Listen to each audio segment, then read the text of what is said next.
so wanted to take a few moments. You know, our city works day in and day out because we have a great team of folks working day in and day out behind the scenes to keep everything running, to keep our trash picked up, our streets in working order. So many jobs day in and day out that are part of what make this city work. And recognizing that through National Public Works Week is one of the things that we can do to acknowledge that this city wouldn't work without the great work of our Public Works team. And with that, I want to invite Jonathan Gano, our Director of Public Works, up here to say a few words. Good evening, ladies and gentlemen. I'm Jonathan Gano, Public Works Director. I want to take just a few moments to recognize the men and women of the Public Works Department that do the work of keeping the city running day in and day out, 24 hours a day, 7 days a week, 365 days a year. Someone in the Public Works Department is working to make our city safe, clean, and friendly, and keeping the quality of life that we're accustomed to. There are thousands of miles of roadways and hundreds of miles of pipes, tens of thousands of homes where garbage is collected every day, almost 50,000 trees in the city's inventory. All of this takes stuff and people to take care of it. And we've got some of them here with us to accept to hear the reading of the mayor's proclamation declaring next week to be National Public Works Week, where we join almost 30,000 agencies across the United States and Canada and taken a week to celebrate our own contributions and the employees that help make our community what it is. And we think it's a good chance to recognize the men and women that actually do the work of Public Works. Great. Thank you, Jonathan. And with that, I will read the following proclamation. Whereas Public Works and Engineering Department professionals operate and maintain equipment and infrastructure that provides services essential for everyday life and economic growth, and also provide leadership in floods, snowstorms, and natural disasters.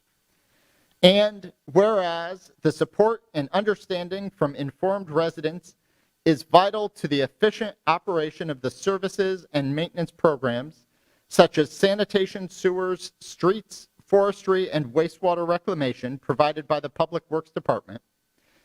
And whereas the protection and preservation of Des Moines natural resources for the benefit of future generations depends on the sustainability of these services and programs.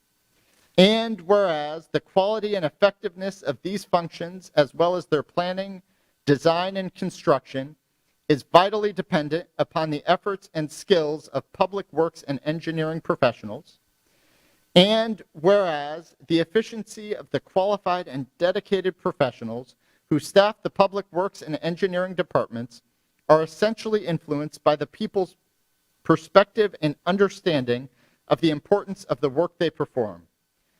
Now, therefore, I, Josh Mandelbaum, Mayor Pro Tem, on behalf of the City Council and the residents of Des Moines, do hereby proclaim the week of May 16th to 20th, 2022 as National Public Works Week in the city of Des Moines, and I call upon all residents, businesses, and organizations to acquaint themselves with the issues involved in providing public works services and to recognize the positive contributions which Public Works and Engineering Department personnel make every day to the health, safety, comfort, and quality of life.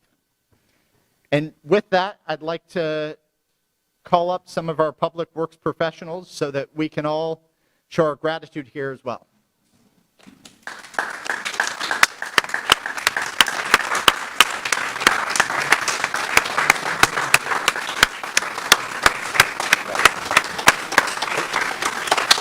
Who wants to hold it? Go ahead, Tony.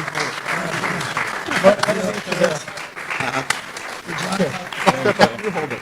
Oh, you want me to hold it? Absolutely. Oh, Absolutely.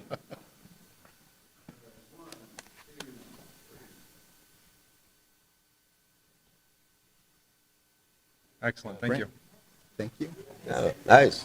And we will give this to our director. Thank you. Thank you.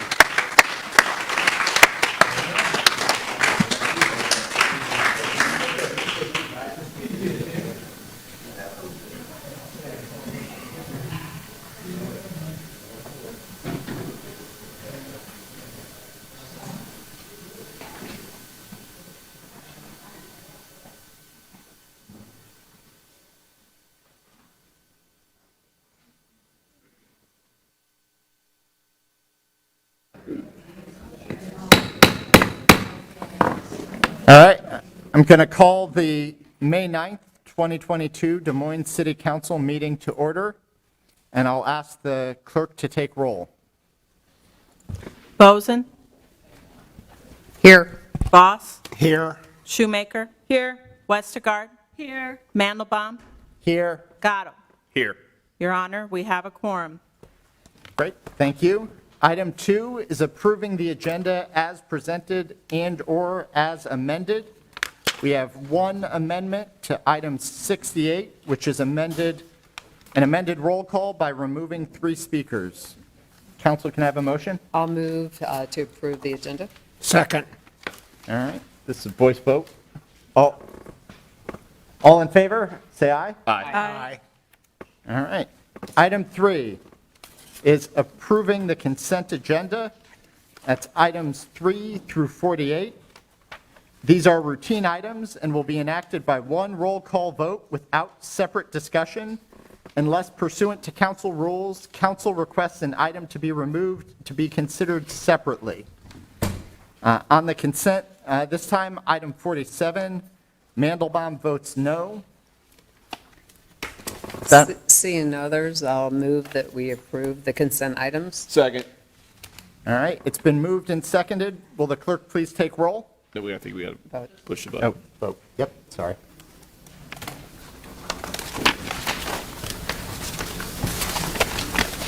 Your Honor, that's 6 yes, motion carries. All right, that takes us to our hearings.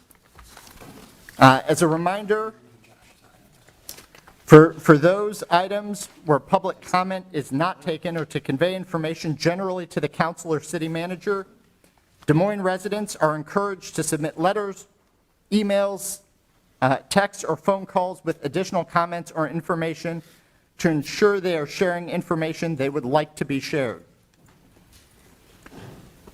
For the hearings tonight, we are going to be using the podium, so we do not have the microphone set up. So everyone, please use the podium if you are making public comment. And for the hearings this evening, we have 2 zoning items, number 53 and number 55. We also have 1 zoning ordinance amendment hearing on AHUs, or accessory housing units, 1 HUD hearing, 2 franchise hearings, and several public improvement hearings. As a reminder, for the zoning items only, which are items 53 and 55, we will hear from the parties in interest first, and then the general public. The parties in interest for the zoning items include only the applicant for the rezoning and those persons living within 250 feet of the property to be rezoned to whom the city has sent notices. After all of the parties of interest have commented, we will open it up to any member of the public for germane comments. To aid in recognizing the parties in interest who may speak on the zoning items, I will ask everyone else to not step to the microphone unless they are the zoning applicant or live within 250 feet and received mailed notice of the rezoning. Anyone who approaches the mic before it is their time will be compared to the mailed list, and if not on the list, will be considered disruptive and will not be recognized for the remainder of the meeting and will be required to leave the building. So please wait until I call on the general public for the zoning items, or you will not be called on for the remainder of this meeting. After all the parties of interest have been called upon, general public comment at not to exceed 1 minute per person to a maximum of 7 minutes will be called for germane public comment unless the hearing is ended sooner for failure to make germane public comments. For the HUD hearing and the zoning amendment hearing, any interested person may make germane comments not to exceed 1 minute per person to a maximum of 10 minutes per hearing, unless the hearing is ended sooner for failure to make germane public comments or when comments cease. As these 2 items are both continued hearings, we'd ask that only new germane comments related to each item be offered to council. For the 2 franchise hearings, the presiding officer will ask how many people intend to speak at each hearing, and then will suggest a time to council for each speaker until the hearing is ended for failure to make germane public comments, making unduly repetitive comments, or when comments cease. For the other hearing this evening, any interested person may make germane comments at not to exceed 1 minute per person to a maximum of 5 minutes per hearing, unless the hearing is ended sooner for failure to make germane public comments or when comments cease. As a reminder on the public improvement hearings, only comments as to the plans, specification, form of documents, and engineer's estimate and low bidder designation will be considered germane. All other comments will be considered non-germane unless the hearing is ended sooner. All right. And with that, we'll go on to item 49. Item 49 on conveyance of excess city-owned property locally known as 2123, 2127, 2207, and 2211 Southwest 23rd Street to Groban Wine LLC, doing business as Jasper Winery, for $133,600. Council Communication Number 22-197. I'll open this up to the public for comment.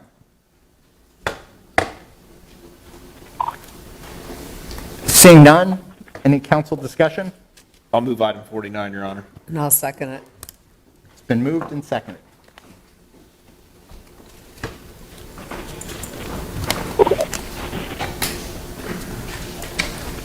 Frank is on the line now, too, or the mayor.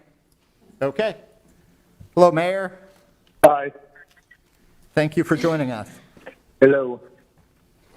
Uh, Well, it's spotty, but I'm trying. Anyway, hi. Your Honor, that's 7 yes, motion carries. Great.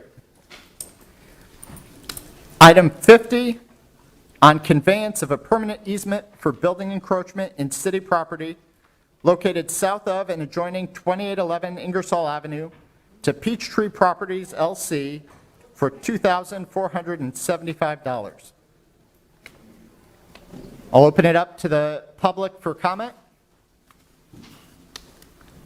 Seeing none, I'll move item 50. Second.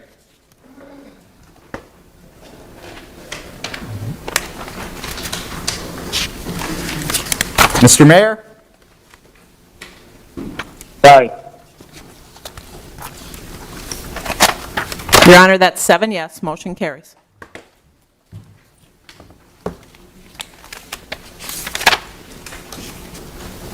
Item 51, on conveyance of vacated city alley in the block bounded by East Aurora Avenue on the north, East Shawnee Avenue on the south, Cornell Street on the west, and Columbia Street on the east as part of the Hamilton Drain Storm Sewer Improvement Project. I'll open that up to public comment.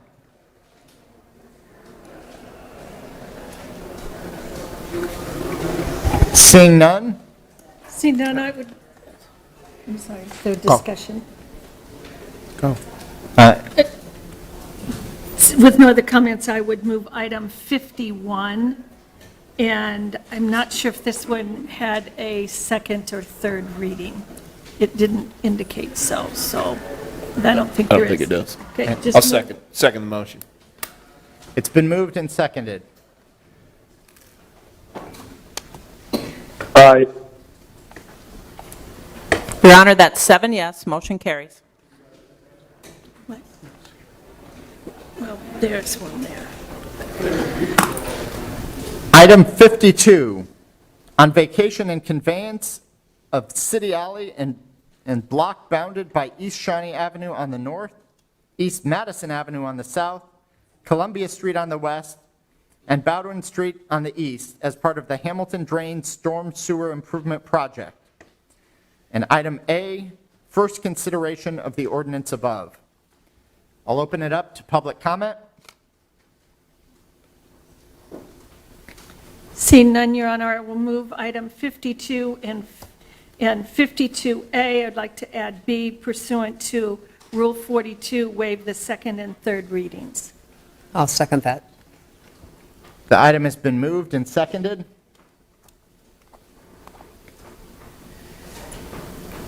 Mr. Mayor,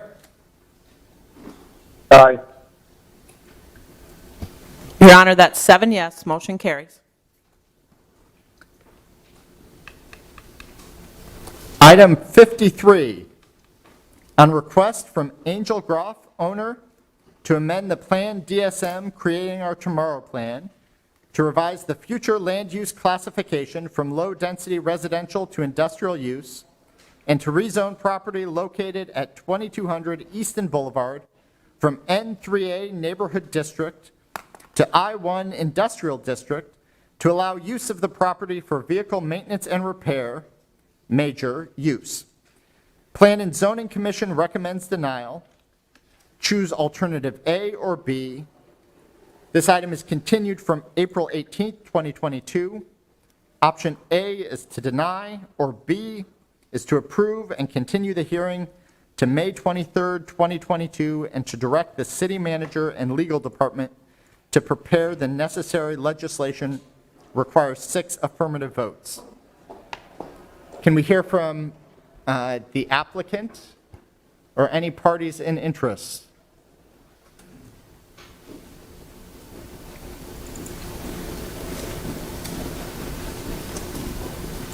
Hello.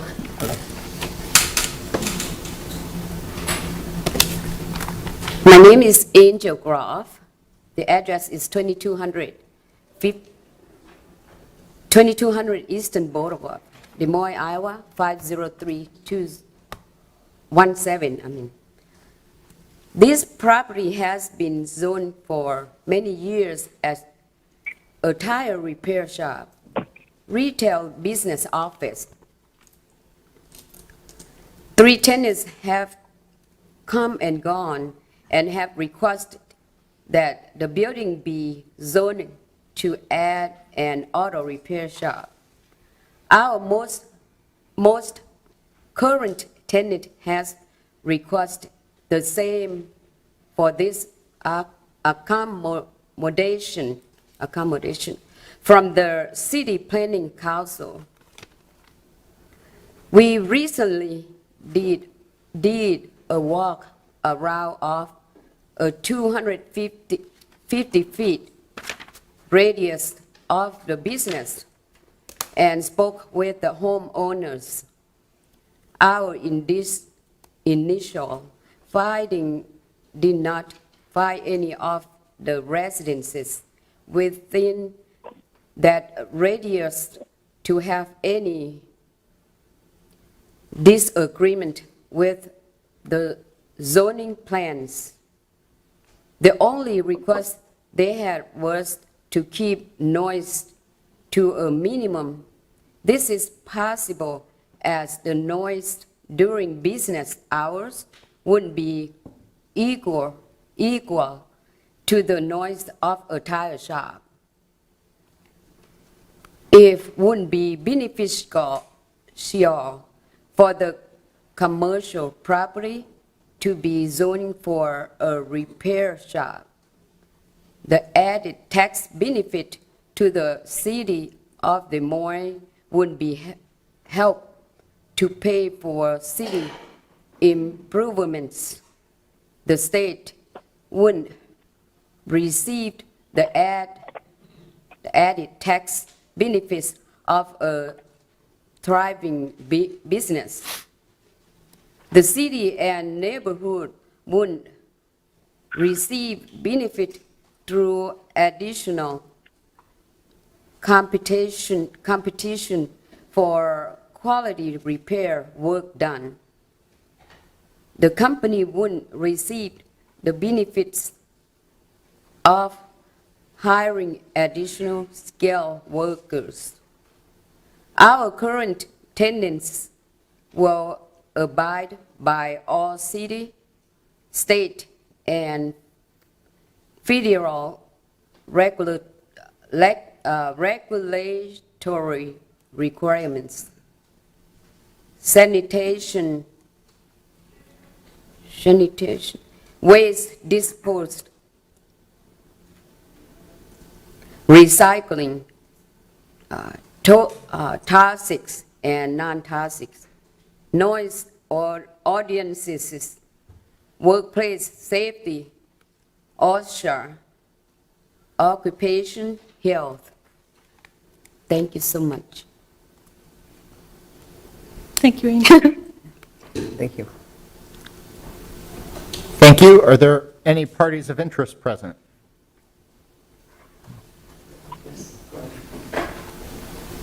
Yeah, if you want to go ahead and sit down.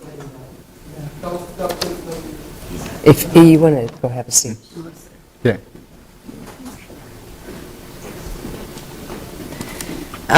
I'm Kathy Barleen, and my husband and I have lived at 2233 Easton Boulevard for the last 22 years. We live right across the street from the property. And we have no issue with the property being rezoned to include auto repair.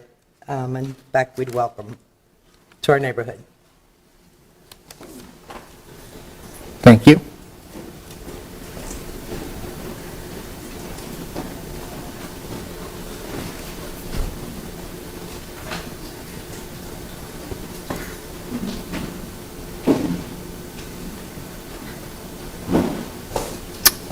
My name's Karen Bidding. I've lived there for 82 years on East 22nd Street, and I remember the first gas station that used to be down there on that corner. We need something down there now. I have an old car that needs to be fixed and things that we need to go down there to have done, and it would be a good place to have something down there that we could rely on and go down to see. Thank you.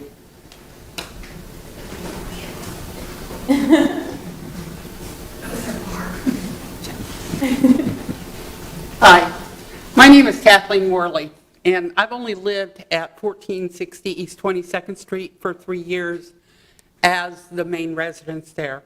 But my son has owned the property for 16, 17 years. When I first moved in, guess what the name of that business was on the corner? Logan Automotive. So at one time or another, it must have been zoned so that Logan Automotive was there. Now they have moved to a bigger place over on Hubble, but it's just sitting there. It's not being used. It's running down. Yes, there have been tenants in there. There have been tire shops. But if I remember correctly, there is already equipment in there for it to be an automotive shop, unless it's been taken out. So I am more than happy to see not a tire repair, but an automotive place to go back in there. And it gives a bunch of people some jobs around there. Thank you very much.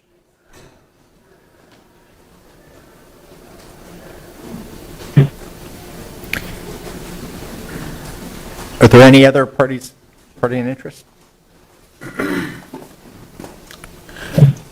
My name is Ray Gooch, and I've been working with Angel and the tenants that are currently at the building. I have a pretty good regulatory understanding of what needs to happen. I work in long-term care facilities. I work with federal regulators. I work with state and city officials, fire marshals. I'm going to plan on, if you guys were to say yes to this request, to make sure that this facility at 22 Easton is within the scope of a proper building. And the outside looks good. The inside is completely in tune with the regulations of what is needed for a repair shop. And that's, I yield back. Thank you.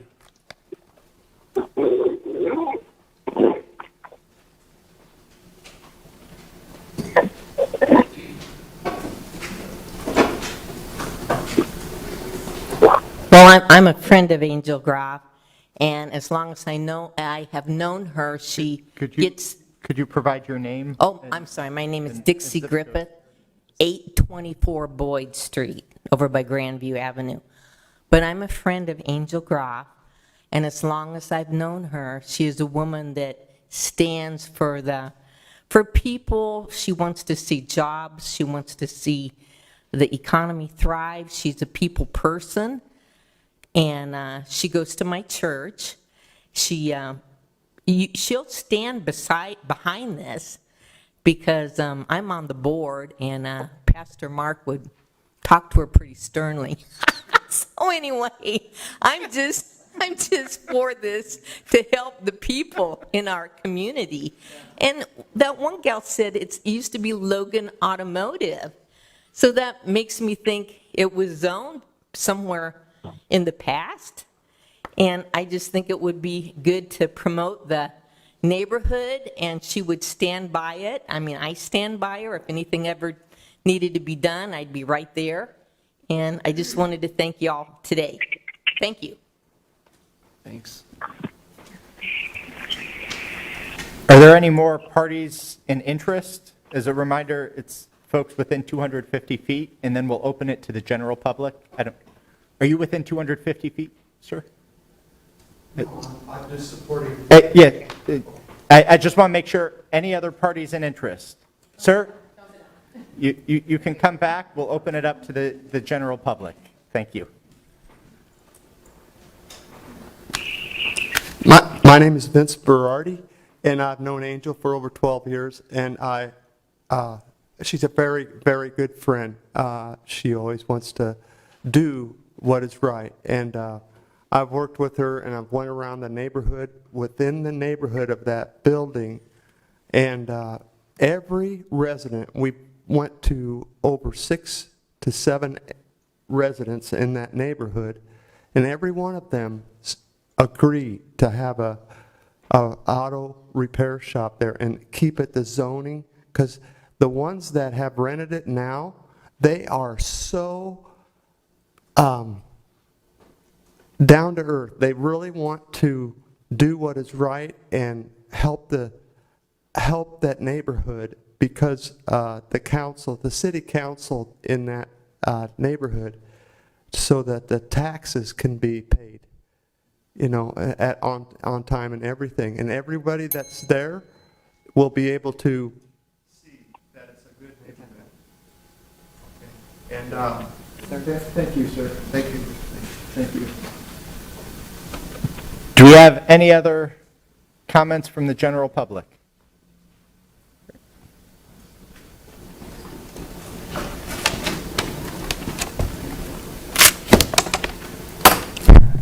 Good evening.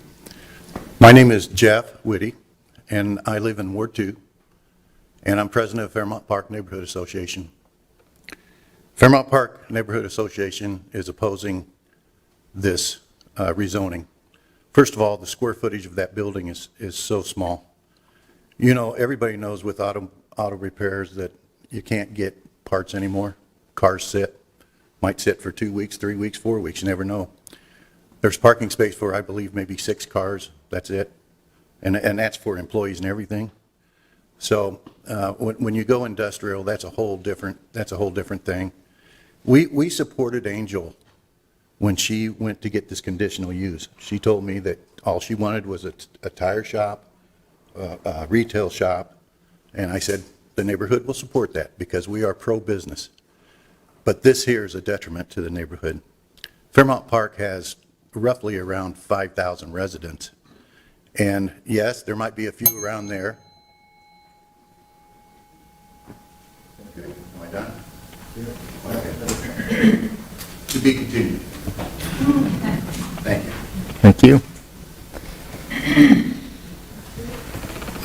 Do we have anyone else from the public who wishes to comment on this item? Taylor.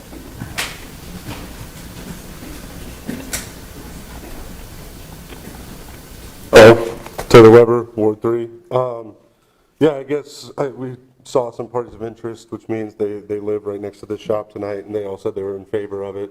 So I would encourage you to support their wishes and try and encourage that business in this area. I understand it's a small lot, but as we know, neighborhood associations don't necessarily speak for the residents and all the residents, especially here in this case where the business owner and the proximity 250 feet, your guys' rules for who has to get contacted have come out to support this project. So I encourage you to go with the residents instead of the neighborhood association in this case.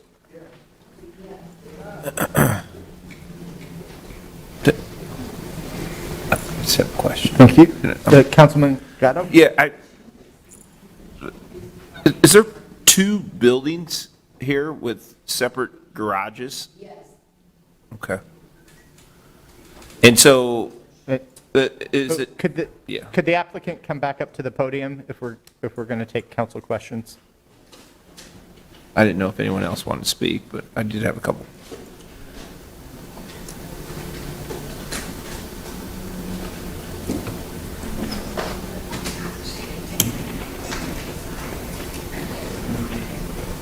So the picture that I see is two separate buildings, but what I see is a car lot on this, under the city assessor's site, and there's lots of cars parked on this lot at that time. I don't know when this picture was taken. Maybe Mike can help with that. But so how many cars are you willing? I mean, what are you trying to put on here? They approved for 3 cars right now on the, Per garage door?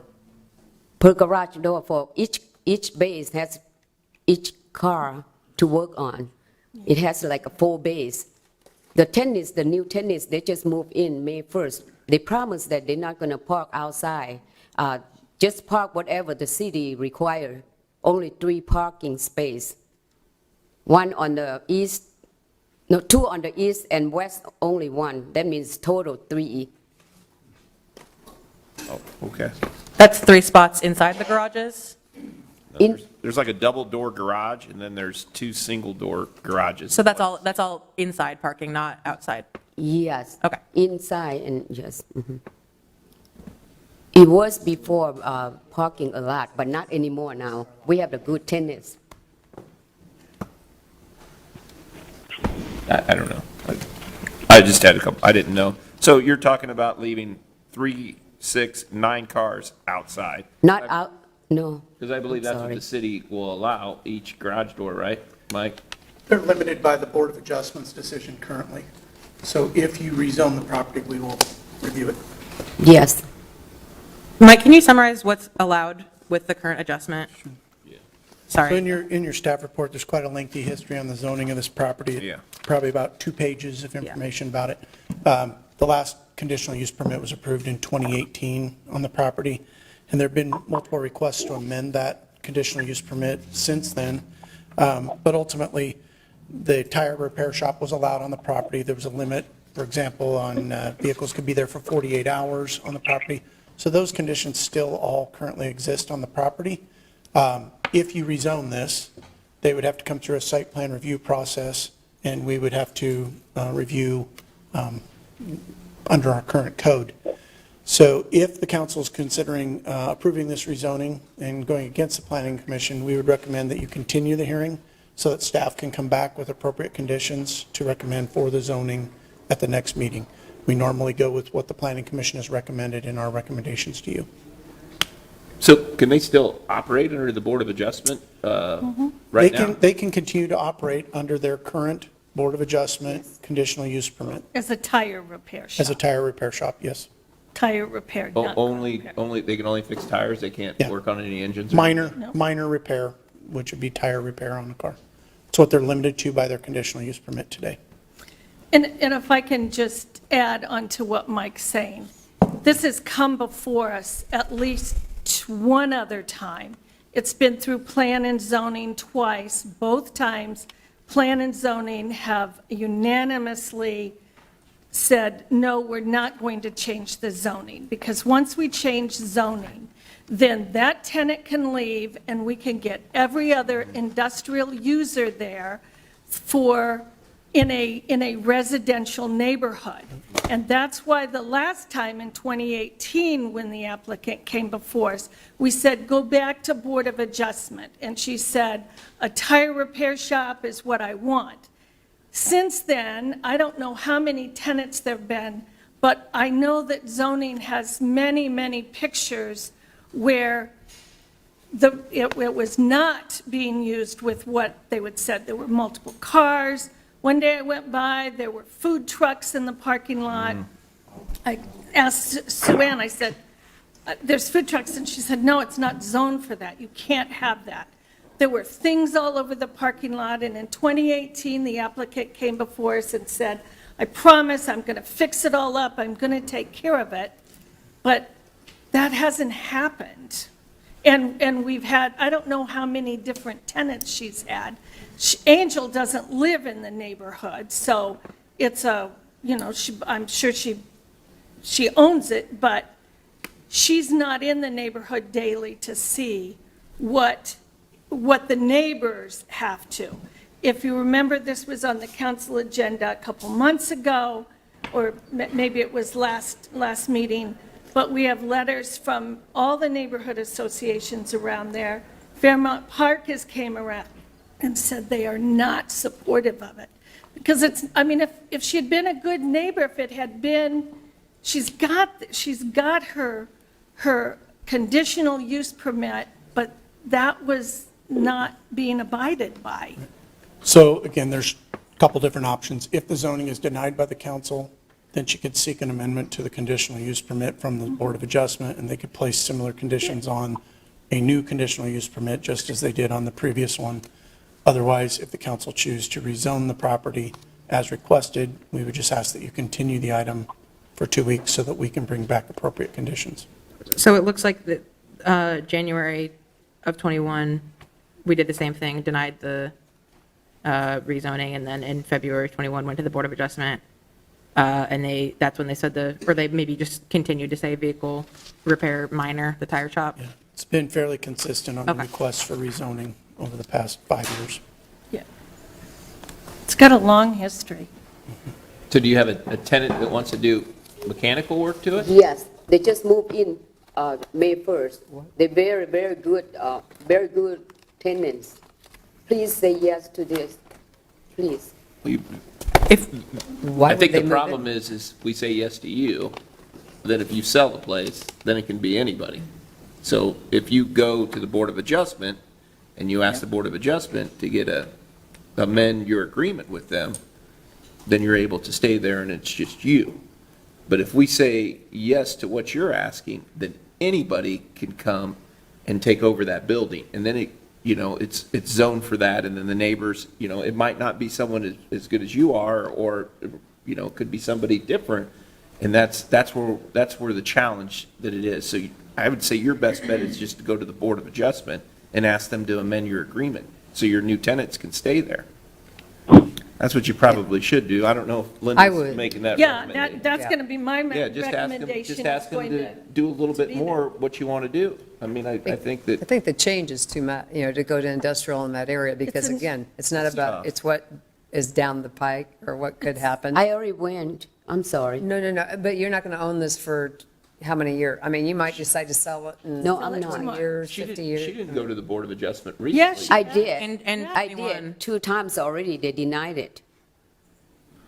Anything I have belong to me, God gave it to me, I never sell it. I know that. Thank you, Angel.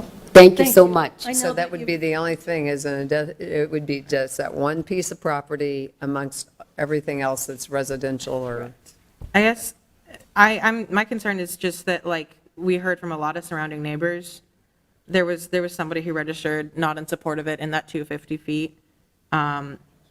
Surrounding neighbors are supportive of it, but I also agree, like, the industrial zoning doesn't make sense. It's, not too far down the street from, the U-Haul and all those other situations, so I don't think it's especially out of place. Like, I'm fine with an auto repair shop being there. I do have the concern about rezoning, but I'm also seeing how the Board of Adjustment has made declarations. Like, I don't have any problem with it being an auto repair shop, so. I'm going to listen to what the neighborhoods have said. Fairmont, Northeast Neighbors has checked in, Northeast Neighbors and Friends. We've had Highland Park checked in, Union Park. I mean, the people that live in that area. I mean, we've heard from lots of people who live in that area. Okay. Sorry, Linda. Are we ready to make a motion? Is there any further discussion from So the Mike, council? she went to the Board of Adjustment already and asked to do what she wants to do right now. There have been multiple requests that have gone before the Board of Adjustment. I can't speak to what she asked for at the last time, but if she's denied this zoning request, she can go back to the board and ask specifically for the use that she's wanting to do this time on the property. and can propose conditions, and the board can impose conditions. Can we zone what it is- with the exact thing that she has right now with the tire repair business, but allow them to do something else? Again, we would Or have is to that- draft conditions and bring But those could, back. I don't even, and it's her ward, but I just wondered if there's a way, I mean, right now, We have to go by Why what is Board of Adjustments Adjustment. turning it down? The Board of Adjustments turned down using it as the auto repair. Yes. And it's because they have the ability to say, we want.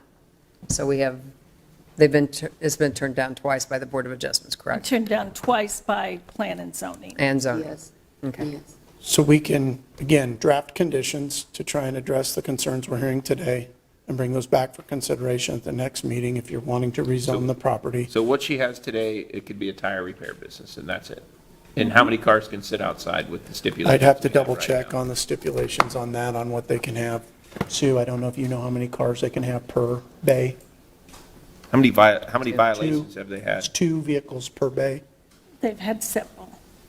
There's been many violations. Yep, because she gets tenants in there, and the tenants don't necessarily know what the rules are, and Angel doesn't live around there, and then we keep getting these zoning calls. There's 2 that can be out, just 2 cars out of those 3 doors that they have? She can only have 2 cars outside? Is that what it is, Sue Ann? 3. Mayor Pro Tem Council, I believe it's two cars per bay, but a lot of times there's more cars parked out there, and that's when we get into a zoning violation. This has been an ongoing zoning violation for 10 years, so. Yep.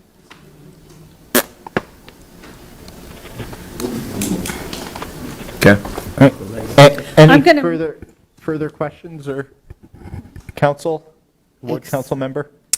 No, I'm ready to make a motion. My motion is for item 53 and 53A to deny. I think he closed the hearing. Okay. I'll second it. We have a motion and a second. Yes. And suggest that she go back to Board of Adjustment again if she wants to make changes.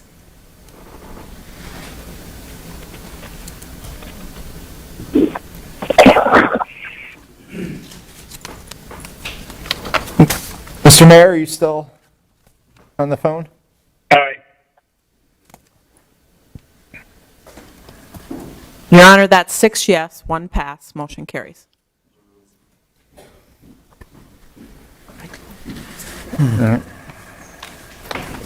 That brings us to item 54, on approval and submission of Home Investment Partnerships Program supplemental funding as authorized under the American Rescue Plan Home ARP allocation plan as an amendment to the 2021 Annual Action Plan to the U.S. Department of Housing and Urban Development, HUD. This item was continued from our April 18th, 2022 council meeting. It's council communication number 22-211. And we'll open this to the public. I wanted to say before we got started, last time I had some questions for staff about this.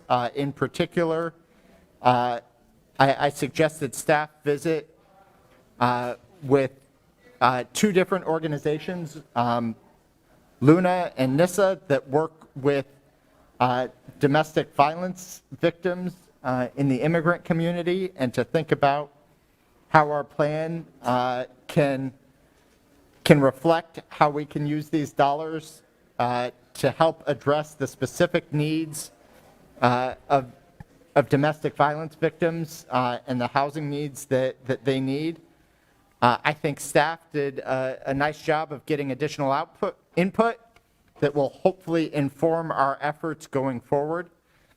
So I wanted to provide that update before I open this up to the broader public for comment.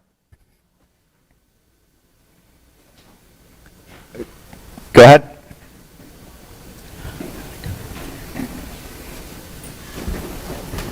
Could I get Kay to pull up the council communication that's attached to this item to show the chart that's in that with the distribution of the spending? Okay, there's a request to pull up the council communication. Otherwise, I can zoom in really close on my you phone can. and hold it up. And- She's got it. And I think the, Clutch. I think it's they on wanted you to page scroll 2. down to the chart. One more chart. Appreciate it. So the breakdown of the cost here is obviously a little bit different than last time it came in front of you all, but we're still at 15% for administration and planning and 5% for operating.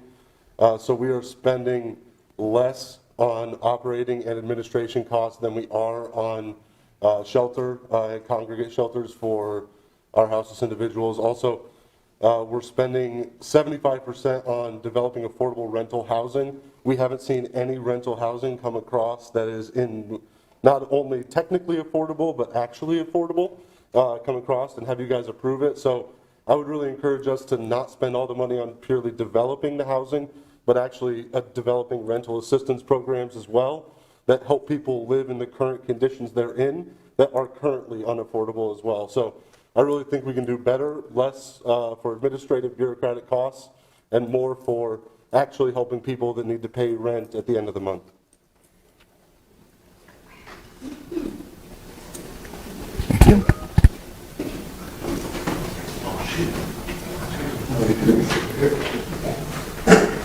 Any further public comment? Seeing none, council? Just a quick comment. So I guess, Scott, a question for you is I assume all these projects will, whatever we're going to invest in will be brought to the ward council person in the neighborhoods before any of it is funded? Is that correct? Through an RFP, that is my understanding. Okay. RFP would come to council? But before awards are made. right, it would come, staff would bring it to the ward council members and the neighborhood associations and folks that it's, If that is a desire, we absolutely can. okay. I would prefer that. Yeah. I'll move item 54. That's stipulation. Oh, go ahead, I'm sorry. Yeah, I wanted to comment on the addition of the non-congregate shelters. I'm happy that we went back and got that added, so I'm glad for staff for doing that. I know we had discussions last time about that 15% administration and planning fee. I will just say, we were told in the last meeting that if that 15% isn't spent, it gets reallocated back into the rest of the project. I just like to see at the end of it, what we spent out of that, if we spent that entire 15%. I think we had said last time we usually spend around maybe 10 to 15, so I'd just like to see, what happened with if we have excess, what happened with the excess. So I just wanted to address that, but I also wanted to say, I don't have an issue with wanting to double check before things go up. I think that we need to move as quickly as possible on getting some of these in place. And I also wanted to mention the affordable rental housing. This is in the report, it talks about permanent supportive housing. And so that's what we're going to be looking at. I know that there are people who want to be developing more permanent supportive housing. I'm happy to have it in my ward, and I'm very supportive of it, and I hope that we can get that as quickly as possible. I just think it's interesting when you're talking about the administrative fees, when it says these funds have to be expended by 2030, and they expect that staff will be monitoring the program up until 2050. So I think there's a lot of work to be done when you get federal funding, the reporting and everything, that sometimes we don't know. I'm not saying there won't be funds left over, but you have to account for, it sounds like, a long period of time. Yeah, and if I could, Chris, I don't know if you heard on your way, I know there's a delay in the timing. There's a question by council members about ability to talk with the neighborhoods for which the applications are coming out of before there's any award. Yeah. Yeah, definitely. Yeah, absolutely. That's in our standard process when we award home funds. We do ask on the question or the proposal if they've consulted with the neighborhood association and the neighbors. And so that is one of our requirements. We don't necessarily say that the neighborhood has to approve it, but we do ask that they consult and talk with them, so. In the ward council person. Yes, absolutely. We consulted, can definitely add that. Yep. Before anything's awarded in the neighborhoods. Not to say that we might be in agreement or we might not, but we definitely need to be upfront and be told. What's going on? Yeah, absolutely. I think that's an easy thing to incorporate. Yeah. In the administrative fees, isn't that, if we don't use this funding, then it'd be general fund, wouldn't it? Yeah. Okay. General fund or the other home fund. I would much rather use a grant than our general fund, and I think the taxpayers of the city of Des Moines would probably appreciate that. As you said, with this being an 8-year grant, there's a long time period for monitoring. Whatever we don't charge the grant, we have to have a source of funding to charge, and that would be the general fund. If we don't spend it all, it does get reprogrammed and spent according to the purposes of the grant. So we could only use the administration for work specifically on the projects we fund. The other thing, just to mention, we don't know how many projects we're going to fund out of this funding. It could be, 4 or 5, it could be 15, and that requires more staff time as we go through it too. As you, when you get to a point where you know which projects you're going to fund, are you going to know how much? I think we'd have a good estimate. The one thing I'd tell you, year 5, if the program is not, providing housing for affordable, I think that's going to require a lot more staff time at that point. So that's the risk you run into right now. But do you have kind of like a way of like looking at that and saying like, it's going to take this much staff time with a buffer or something? Yeah. And so you'd be able to like recalculate that and see if there's a possibility to reprogram? Yep. Okay. Then I'm supportive of it. I'll move given item that. 54. I'll second. We have a motion and a second. I have one other question. Oh, we have a question from the Can mayor. you hear me? Yep. Mr. Mayor? If we awarded funds like this or other funds to affordable housing, is it permanent affordable housing, or do the developers of that, are they allowed to be affordable for, 5, 10, 15 years, and then they turn it into something else? Is that how the program works? Yeah, so the way it works. Just I'm asking staff. Okay. Yeah. This is staff. This is Lisa. Lisa Krabs with the Federal Funds Division. So the way it does work is that we place a lien against the property. For new construction projects with this funding, it's 20 years. So we're guaranteed that so many of the units are affordable for 20 years. If it's a rehab, it's 15 years. We are allowed to impose stricter requirements if we want to. So if you wanted to go further out, we can. And the thing is also to note, sometimes we partner the funding with LIHTC, which has a 30-year compliance period. So a lot of times we do get a longer compliance period or affordability period for certain units anyway, but we are definitely able to put longer restrictions on. And what was stated in the document was an intention to use this money for permanent supportive housing projects, not just rental units on the private market that are at an affordability rate, correct? Correct, yep.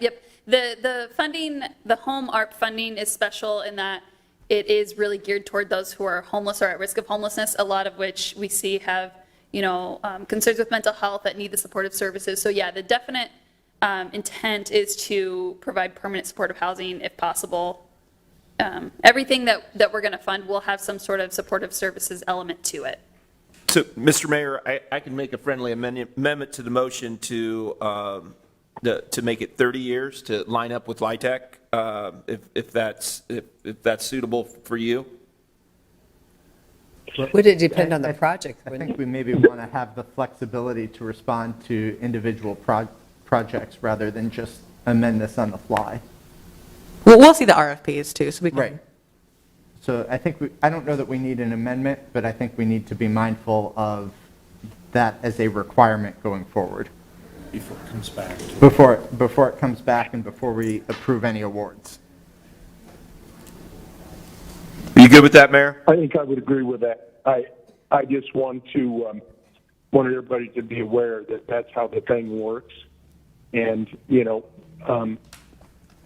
there have been occasions, in the past where, they've been low income, or at least a portion of the units is low income for a certain period of time, and then they run out and, things change. I think we just ought to keep in mind that we have to think about people who need affordable housing for a long period of time. And it might not be the same family or the same individuals, but I think that there tend to be a significant number, and maybe some would say growing number, of people that need that kind of assistance. So I just want to make sure that we're all cognizant of that, and that we prepare for long-term future of taking care of those that need support. That's all. Thank you. Will we have a motion and a second on the table? I think, Mr. Mayor, if you're ready, we can take your vote. I'll be supportive. Your Honor, that's 7 yes, motion carries. Okay. That brings us to item 55, on request from KG Store 543 LLC.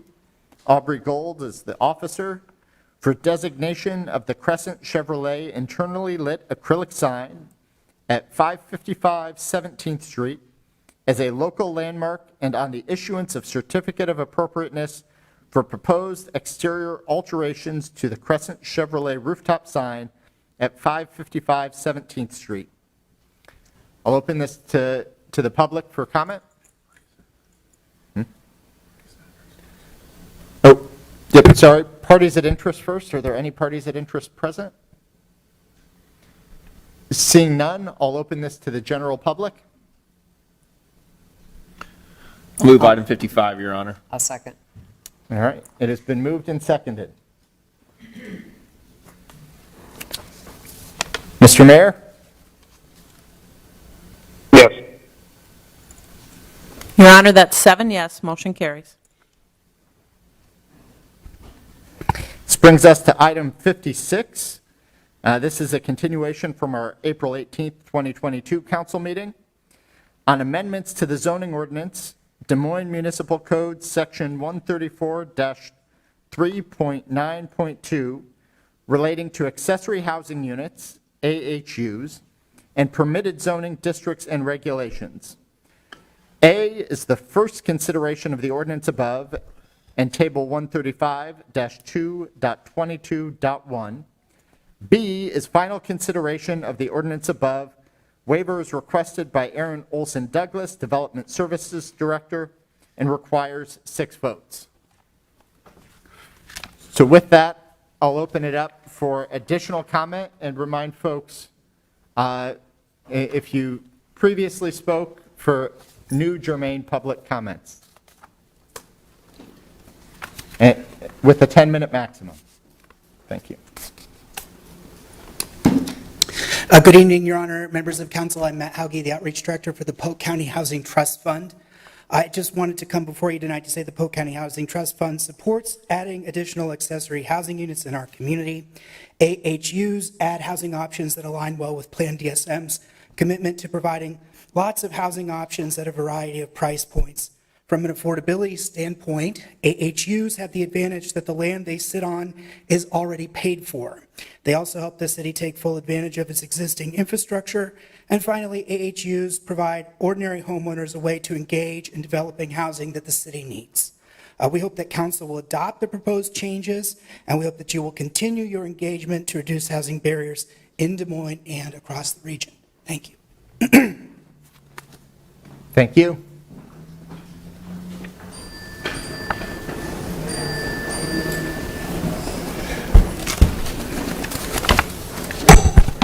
Jeff Whitty, President of Fairmont Park Neighborhood Association, Ward 2. I have just one question, and I can't seem to get an answer on this, so maybe you guys can clear this up. Conditional use. Why do we have conditional use on internal, but as a right on external?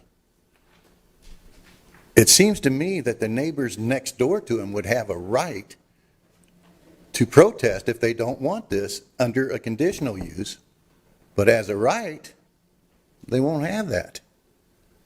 And if you start looking at a quarter mile from the all the transfer stations and so forth, the bus routes, when you look at Fairmont Park, which is, it's not a very big park, not a very big neighborhood, but there's a bus route on Euclid, there's a bus route on Hubble, there's a bus route on Easton, there's a bus route on East 29th Street. When you start looking at that, it takes a lot of that Fairmont Park up. And if you have it right for anybody, just about. Thank you. Thank you, Jeff. And I think, Mike, are you here to? Okay, just in case. All right. Can you answer the question about the right? Michael Ludwig, Deputy. You can answer the question. Yeah, Michael Ludwig, Deputy Director of Development Services. Yes, by right in the zoning code is just what it means, by right. There is no public notice of that request. Conditional use permit goes to the Zoning Board of Adjustment, and there is a hearing notice. Under the proposal, the by right would be in districts that essentially already allow multifamily residential, and then on corridors and within 1/4 mile of a corridor that has a transit route, which is a walkable distance to public transit. Outside of that 1/4 mile of a bus route, it would be a conditional use permit under the code. So again, districts allow multifamily by right, within 1/4 mile of a transit route by right. Outside of that would be a conditional use permit through Board of Adjustment. Thank you. So for most of the neighborhoods, just to help clarify, for what Jeff is talking about, his Fairmont Park does not allow duplexes. They're N1, I believe. So if somebody wanted to build an additional housing unit in their backyard, realizing it can't be more than 50% of the size of the house or 594 square feet or no more than 25% of the yard. So pretty small. They would be able to do that as long as they were within a bus route, a dirt route. Within a 1/4 mile of a bus route. Within a 1/4 mile, okay. That is without any conditional use, right? Correct. Within, So that- if they are a 1/4 mile from a transit route, there is no requirement for a conditional use. It's by right. They could come in and ask for a building permit. We would review the plans and issue the permit if it complied. So the neighbor would have no right of their own to complain. Excuse me, we'll leave questions to council. You've had your, Oh, okay, well, I'm sorry, I thought that's what sorry, you wanted to. yep. It's an opportunity for council to ask questions of staff. Thank you. Thank you, Mike. If there are other public comments, please come on up. Hello, I'll be speaking later. I'm under Sam Davis. I heard about this proposal. I thought it was great, but I have an alley, I have an old crappy garage, and if I decide to put an apartment above it, I could do it. However, as I'm learning, I don't think that's fair to my neighbors for them not to have some sort of input. So I just think it should be opened up to the neighbors. They have to. You have to open it up. You can't just say that I fit this parameter, I can do this, so I'm just going to build this big monstrosity, and it's going to look straight into your bathroom, neighbor across the alley. Oh, well. They should have a vote on it. That's all. Please consider the neighbors. Thanks.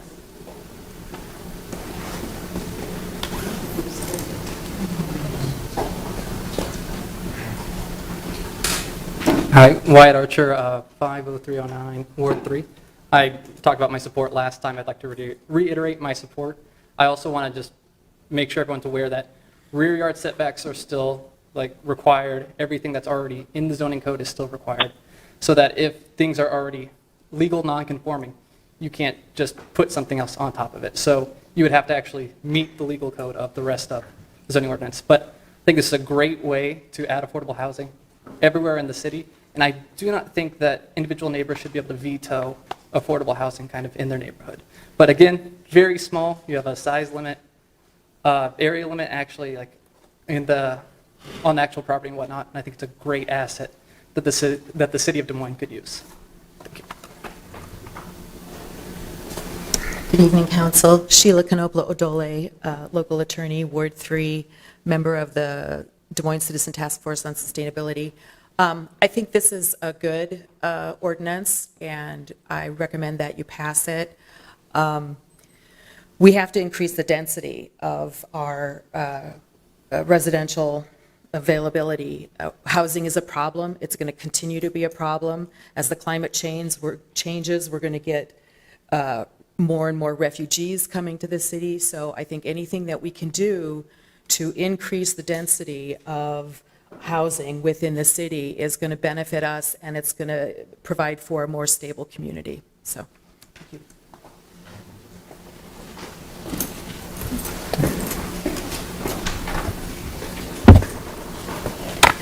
Taylor Weber, Ward 3. Yeah, I'd like to, with those comments, I think one thing we've seen in past items is not in my backyard for affordable projects, and this is literally an opportunity for someone to put something in their backyard to solve that issue. Scott liked that one. But genuinely, I think this is a great thing to empower residents who are able to do this, right? There's still a myriad of hoops that need to be jumped through in order to accommodate this type of property. And once again, I would remind people that neighborhood associations don't represent residents and don't support these things unilaterally and equally. So I would encourage us to do what is in the best interest of residents and provide housing that actually is able to meet affordability because people are already living on that lot and paying those taxes, so they're able to provide a space that's much needed in every part of the city. So thank you. All right, is there any further public comment? Seeing none, I'll close the hearing. I did want to say one of the things before I ask for a motion. One of the reasons that we continued this item was to hear from more neighbors. And I had an opportunity to talk to a lot of different neighborhood associations about it. In advance of last time, I'd heard negative comments from one neighborhood, or maybe not negative comments, more questions and concern from one neighborhood association, which was the Woodland Heights Neighborhood Association. I had a chance to visit with them at their meeting. And actually, that neighborhood association where we had heard some concerns, I want to make sure that their input is reflected here because they sent a letter supporting accessory housing units and suggesting that we make them available by right citywide. As I said last time, I'm supportive of this amendment. I think it's a step in the right direction.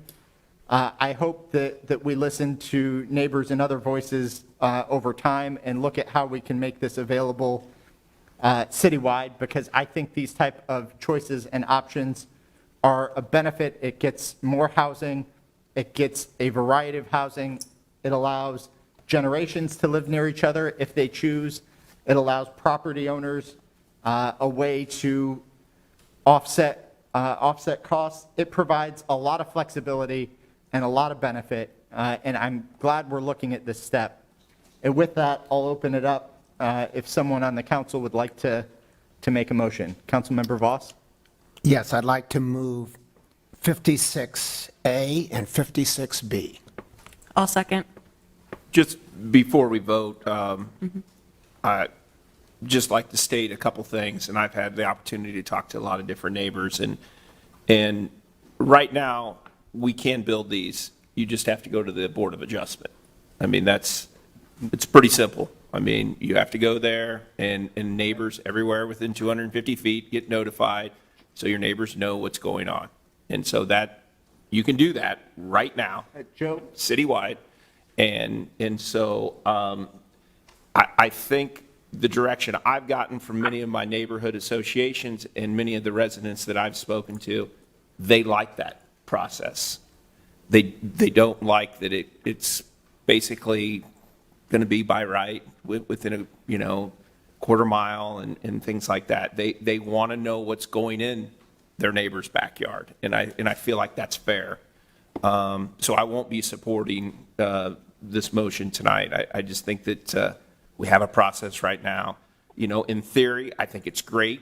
I'd love that you would be able to move a family member or someone out there, but it also could be whoever you want to move out there. But your neighbors, if you don't talk to your neighbors, they need to know what's going on. And so that's why I won't be supporting it. In theory, it's a great idea, but we already have it available citywide, so I will be not supporting that this evening. Was there, Should we get a clarification? I don't think that statement was factually accurate. Okay. It's not, It doesn't matter, I'm voting no. It Okay, really so it doesn't matter. But we should let people know if that's what, I mean. Yeah. so- it's not, Today, you can go to the Board of Adjustment, right? no. You can't go to the Board of Today- Adjustment and build one? No, not until we pass this ordinance. Mayor Pro Tem, members of the council, Michael Ludwig, Okay. Deputy Director of Development Services. Currently under the code, you have to have either a -2 or a -4 zoning designation on the extension on the end of your zoning to allow it by right. If you don't have that, you have to go through a rezoning process. If your zoning is denied, then you can go to the Board of Adjustment Well, and get a I'll conditional tell you, if you want to make it any more confusing for our residents to be able to understand it, if the council member doesn't understand it, it's a good way to do it. I mean, that's the point of us passing the ordinance. Yeah, well, And I mean, This would clarify it. I'm glad that we clarified it, and I I'm still glad- won't be supporting I'm it. I glad that- appreciate I'm it. glad that Thank we you. clarified. And we have a motion and a second, so council and Mr. Mayor, whenever you're ready.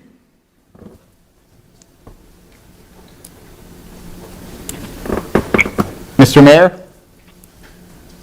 Yeah, I'm very supportive of the affordable housing units and in the whole concept. I am hearing, though, from some of the neighborhood associations about parking and some of the other restrictions. So, Mike, are we able to still, even if we pass this, work through some of those to put some detail? And is it the same sort of a situation if I have a 100-foot lot or a 50-foot lot? Currently, under the code, the size of the lot probably plays more into the 25% of the rear yard requirement for the size of a unit that would be allowed. The code does require one off-street parking space for an accessory housing unit. That's in addition to the off-street parking space for the primary unit. So the code does require off-street parking, and then the 25% lot area coverage for all accessory buildings applies to the rear yard, as well as the maximum size of the dwelling of an accessory housing unit cannot exceed 50% of the square footage of the primary dwelling. So we have multiple criteria that kind of address the size of accessory housing units that could be allowed.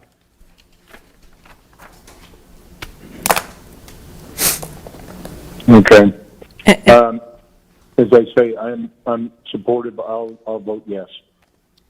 And just one clarification. If it becomes an issue that people on the transit within the boundaries of the transit routes, if it becomes a problem, we can always go back and amend our ordinance, correct?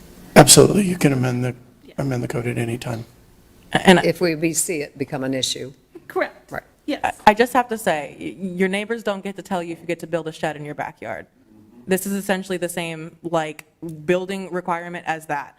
Your neighbors don't get to decide who a landlord who owns a house on your street rents to. You don't get to decide who is in your neighborhood. You just have to be kind to them. Like, that's what we're dealing with here. And I just don't see the argument of saying we have to have this complicated process where everyone's going through, because suddenly we're putting some restriction on a new housing type that, like, you don't get to say if someone's living in a housing unit on your street. Your neighbor gets to know if you have 3 people living in the backyard, along with whoever's living in the house. And they don't get to know who's living They in the do. apartment, They- in the apartment they do. complex down the Just- street. We voted, and let's just move on. let's move But your on. neighbors should know that, to be a good neighbor. That's the difference. Let's, Need to let- Clerk, could you record the vote? Yes, the vote was 6-1, motion carries. Thank you. That brings us to item 57. And Did you move A and B? in advance of item 57 and 58, I want to make a short statement. As many of you know, I work as an environmental, at an environmental nonprofit advocating on clean energy and clean water issues. I chose to do this work because of a deeply held belief a habitable, sustainable planet with clean air and clean water is one of the most important legacies we can leave for future generations. This has been a core part of who I am since my days as a student leader at Roosevelt High School Students for Environmental Action. And this belief is part of what motivated me to run for office and serve our community in the first place. In my day job, we recently joined with a coalition called Clean Up Mid-Am that is focused on retiring Mid-American's coal plants by 2030. Others have argued that because I advocate for Mid-American to retire its coal plants, it's a conflict or an appearance of a conflict for me to participate in Mid-American's electric and gas franchise extensions. In this instance, I don't want there to even be a claim of appearance of conflict, and so I will recuse myself. I don't want this discussion to be about me, and I don't want my participation to overshadow the voices of the public here tonight and the important discussion that the community should have. I hope my colleagues will listen with an open mind, and I'll be back for item 59.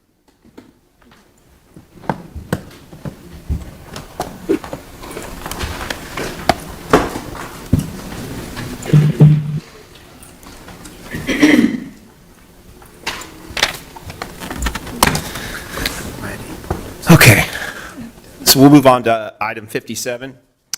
Item 57 is on the first consideration of the ordinance for extending and amending the franchise heretofore granted to Iowa Power and Light Company, predecessor in interest to Mid-America Energy Company, and granting unto Mid-America Energy Company its successors and assigns the right, franchise, and privilege for a period of 13 years from and after the effective date to acquire, construct, operate, and maintain in the city of Des Moines, Iowa, the necessary facilities for the production, distribution, transmission, and sale of electric energy for public and private use, and to use and occupy the public streets, highways, avenues, alleys, bridges, and public places for such purposes, providing for the imposition and collection of a franchise fee in consideration thereof, and prescribing the terms and conditions thereof.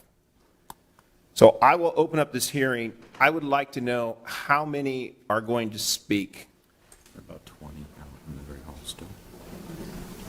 So is there more out in the Great Hall that are going to speak also? So council, that looks probably close to 50 to at least 50, I would say then. I don't. No, they're out in the hall. There's 20 still out in the hall. So I don't know, do you guys want a minute each? Would that be some, so maybe everybody can kind of line up, and that way we can figure out how many we're going to have, and we'll do a minute. Excuse me? This is standing and whoever's sitting down currently that might be speaking. That's for 57 at a time. There's people for other items as well. Okay. Right now, that's the number. Yeah.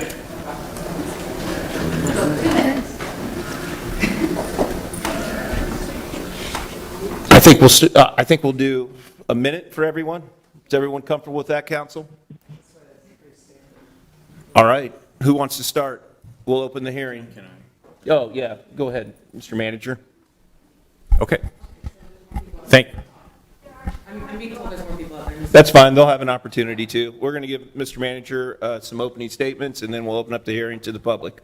Yep, and we'll be sure to catch anyone up. Yeah, everyone's going to be able to speak. Close. All right, thank you, council members. Just real quickly for the public, I think it's incredibly important that I have a chance to talk about the process that we've been through with Mid-American Energy, because it's been a delight to work with them. They are a great community partner, and have for many years provided very reliable energy to our community. So bear with me as I share with you the background, because this should be helpful to the comments from the public, hopefully in understanding what the franchise agreement is about and what it entails and what it doesn't and what it does not allow us to talk about with our providers as well. So I'll start out by saying that this agreement with Mid-American Energy, both for the gas and electric franchises, are an extension of our current agreements for both electric and natural gas for a period of 13 years, and have negotiated a non-binding joint clean energy statement as a side agreement with Mid-American Energy. And the statement lays out our goals and objectives that the parties will pursue to help meet our city goals, both energy and summarized within the city goal of 2035, reaching a 24/7 carbon-free electricity community. So to understand that this site agreement is where a lot of the detail is, I'll go into some of what are the elements there. The Joint Clean Energy Statement of Intent to Cooperate functions as a non-binding statement between the both parties. This agreement is available online on the city's website. It will be presented along with the third reading of the franchise agreements so that it can be binding at the same time.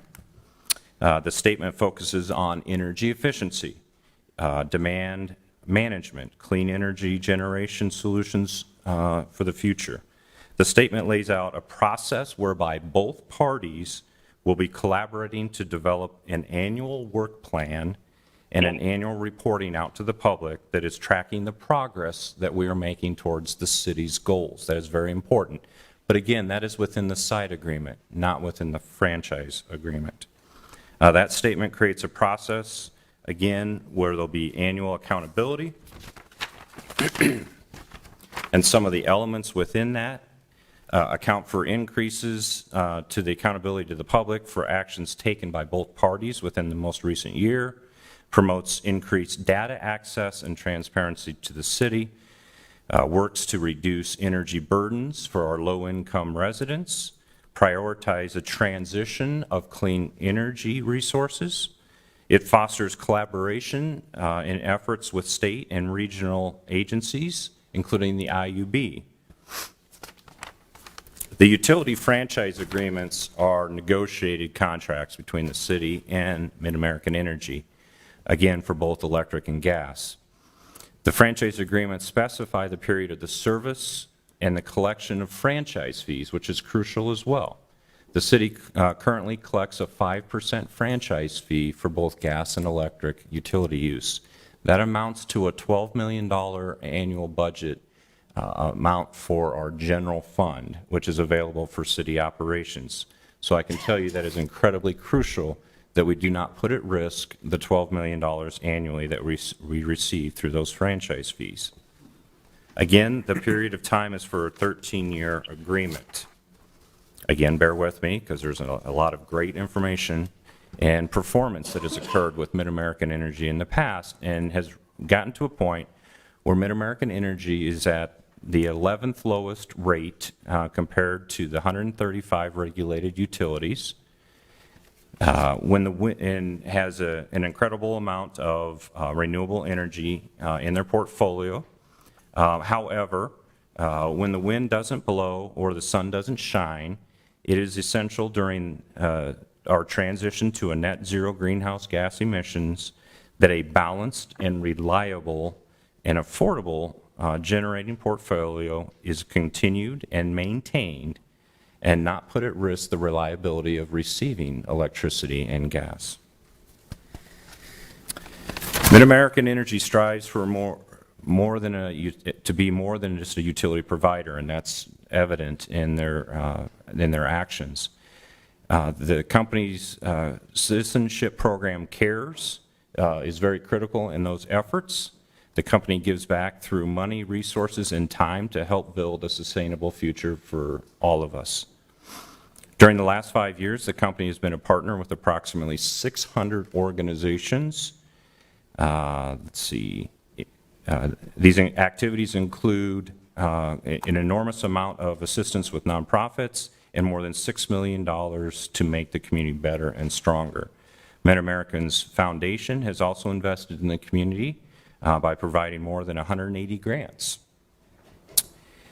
Economic development is crucial to the work that MidAmerican Energy does. They are a leader in supporting economic development and recognize that it is important to have affordability and reliability of the utility. MidAmerican Energy's renewable generation is a significant differential when it comes to competitive economic development opportunities.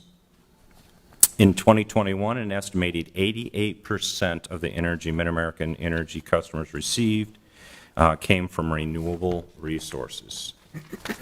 Okay, so that's what has occurred, and that's some of the experience that we've received from the work of MidAmerican Energy. Just for clarifications again, the franchise agreement itself does not get into the resources of power, but rather the utilization of the right-of-way and the administration of franchise fees, which are incredibly important to this city. So with that, I will be able to answer any questions of the council and let you proceed with the hearings. Thank you. Excellent. Any questions for Scott, council? Scott, so then we would have a second reading at our, let's see. May 17th. May 17th. And then so at a special meeting on the 17th? Yes, that is the plan. And the third reading, yet to be determined, based on what the council's intention is tonight. We need to have the agreements finalized by early June to keep things flowing properly. Do you have a specific day? Sorry. Both for both the electric and the gas? Correct. It would need to be the third vote in the first week of June, no later. Okay. Thank you. And I want to also say that MidAmerican Energy does have representatives here. Both Catherine Kunert and Mike Fair are here for any questions the council may have of them as well. I will offer up, since there are so many members of the public that would like to speak to this, that I will offer up to stay afterwards as well to answer potential questions, because at this moment we're here to have your comments as part of the hearing, but I'd be willing to answer questions of you afterwards as well, because we still have 2 more readings. Councilmember, you have a question? She was just pointing.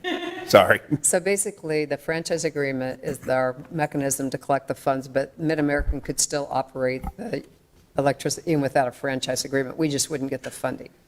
That is accurate, that they could I just want operate to without. make sure I had that right. But we could lose the franchise fees, that's right. Okay. Any other questions, council? I just want to add on Connie's comment, but if we didn't approve the franchise fee, right now, isn't the agreement is that when we need power lines moved and things, they're doing it at their cost? And if we didn't have the franchise fee, then we would have to pay to have that? If we did not have a franchise agreement. If we didn't have a franchise. It's separate from the franchise fee, but that is correct, that under obligation for the cost of moving their lines out of the way of a city project, if there is additional cost because of specific ways of handling that, undergrounding oftentimes becomes that may be a cost that may be incurred by the city. And the fee and the agreement of paying for moving lines, all of that being in the existing franchise agreement. If the franchise agreement expires, we lose the fee and that agreement, and that is the finding of our legal, that's the opinion of our legal team. Correct. That we got that from. Okay. Any other questions, council? All right, if we want to form a line and we can get started with some, I would probably come around the back and make a line along the windows, and we can get started.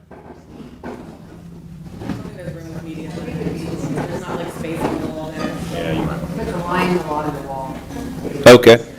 Yeah, if you want to start the line there, and then that person can go up each time. I apologize. I thought there was more room over there. Why don't you go ahead and get started?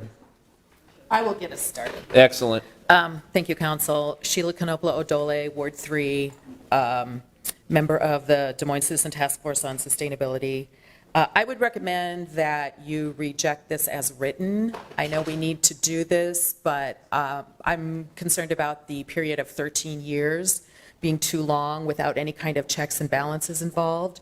13 is not a lucky number, and I fear if we do this and we don't have any kind of out, I think we need a year 3 and year 8 checking in to make sure that Mid-America and the city's goals are being met. That without that sort of a check and balance, that this particular 13-year agreement, this length of time, is going to be too long, and it won't allow us to react the way we need to as the climate continues to change, which it's doing at an ever faster and faster rate. So I would support a 13 years if it had some checks and balances. Thank you.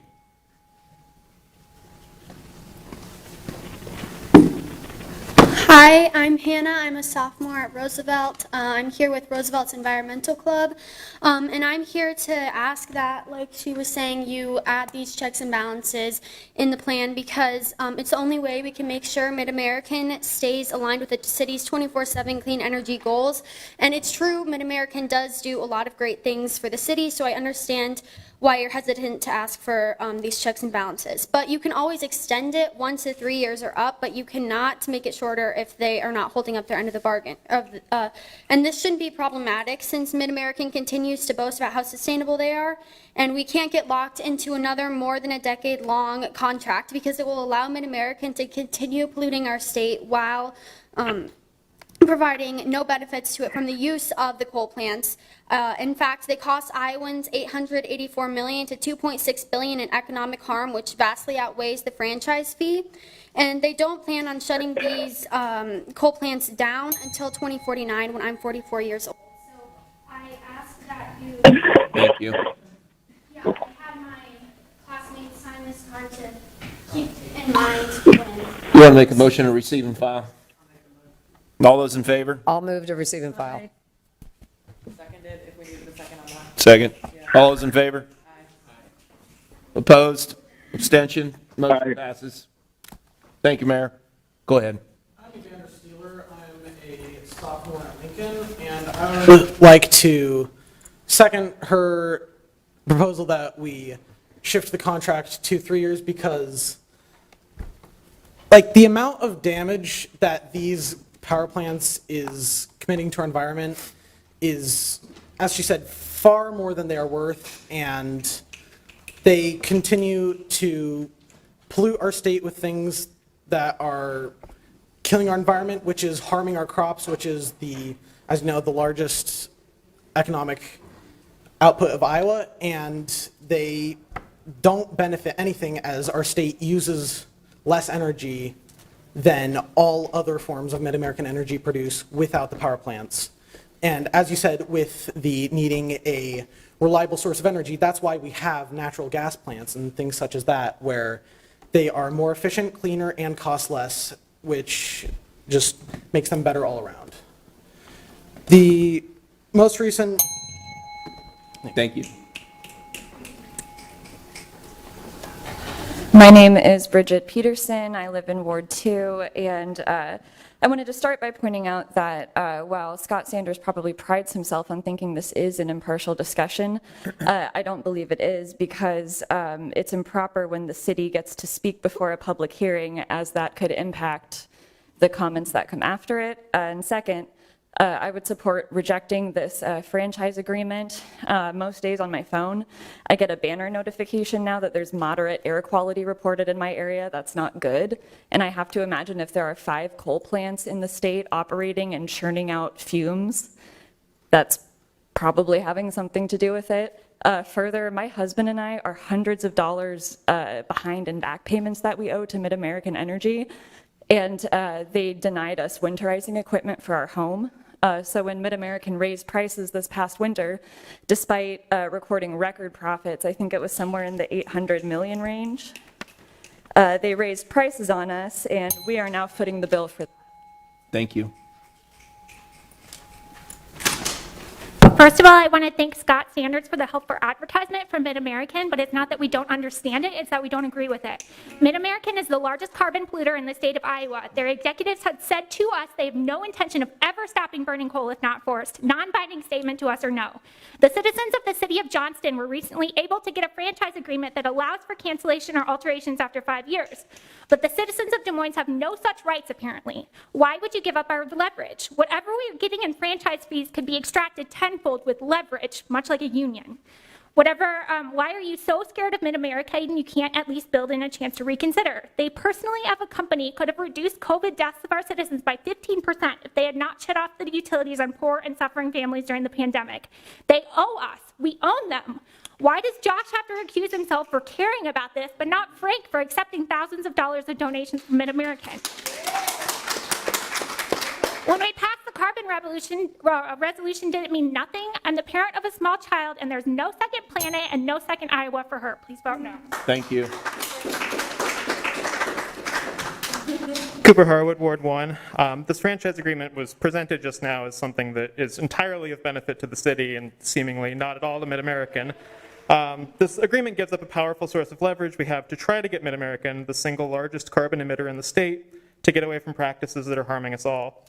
They burn coal unnecessarily and contribute to climate destruction in pursuit of higher profits, and then still raise prices and cut off people's utilities. And as a reward for this behavior, we are pledging the city for 13 more years damage to our earth and our community, instead of taking this moment to demand what we need and deserve. A non-binding agreement means nothing after the agreement is already signed. Thank you. My name is Michaela. I reside in Ward 1, but I teach preschool in Ward 4 on the south side. I'm here on behalf of my 4-year-olds, whom I spent 9 hours with today. It is a shame that you call Mid-American a partner when they're depositing hundreds of millions of tons of toxic fly ash into our environment every year. That's mercury, that's lead, that's uranium, that's carbon dioxide, sulfur, like all of these toxic terms that I can't even explain. Like, it's a shame that you think that a community partner who cares about our environment and our climate would do that for profit. We know that Mid-American Energy thinks that 100% carbon neutral means that our homes are powered by renewable sources, but that's meaningless when they're still spewing pollution across the state of Iowa. You bored us with all these details of a non-binding agreement, this side agreement, when there are no teeth for the city council to make sure that they're doing anything. Thank you.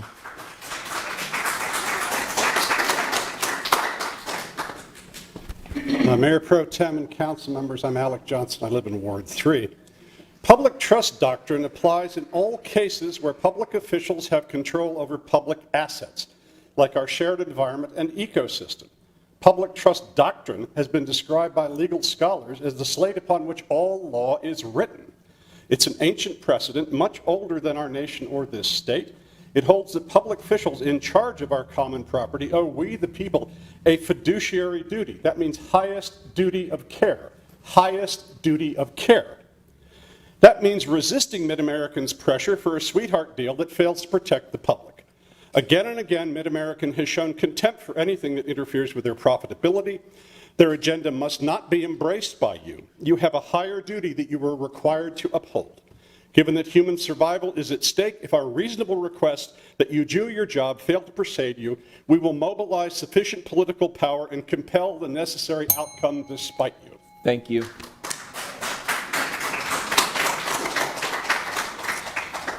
Hello, Dave Murren Von Ebers, resident and business owner in Ward 3 with a sustainable business mission.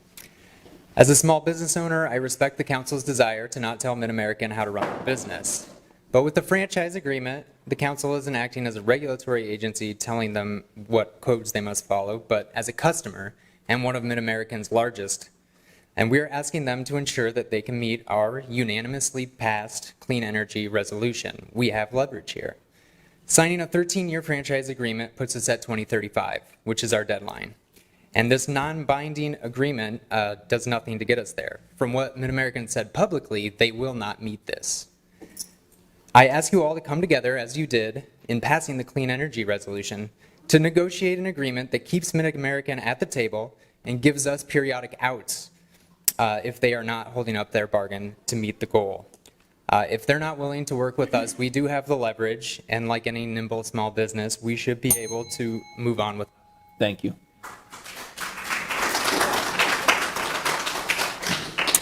Hi, my name is Carolyn Hewlin Hake Walker. I live at 4111 Ingersoll Avenue. Climate change is real and happening faster than even scientists on the Intergovernmental Panel on Climate Change told us about this past year. We have to reach our city's climate goals, and the only way is by the city and Mid-American as partners being accountable, which means shorter renewable periods that are binding in a franchise agreement, not 13. I also, as an environmental science teacher, I'm retired, I taught on Earth Day a Neil Young song, and I tried to figure out what to say in 1 minute, but Neil Young says it in about 30 seconds. Forgive my voice. Who's gonna stand up and save the earth? Who's gonna take on the big machine? Who's gonna say she's had enough? Who's gonna stand up and save the earth? This all starts with you and me. Thank you, Carolyn.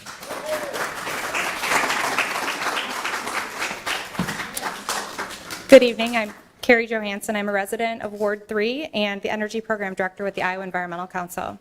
Cities are leading on climate and bringing their utilities along for the ride. Salt Lake City, Minneapolis, Chicago. Let's make Des Moines one of those. The side agreement that is part of this is promising, but it's not binding and leaves us vulnerable to utility business decisions that might not align with the city goals that residents have called for. We're asking the City Council to delay this agreement and to incorporate language that would create outs at 3 years and 8 years if the cooperative agreement is not getting results. This type of provision is already common in many franchise agreements, including the City of Johnston here in the Metro, among many others. It's not unreasonable. Technologies and service models are changing fast in the energy sector. People in Des Moines need to know the city's preserving flexibility to address any unforeseen changes by including the off-ramps from what is a monopoly provider agreement. This is not an unreasonable request if Mid-American is truly sincere in wanting to be a partner with the city on climate goals. Thank you. Thank you.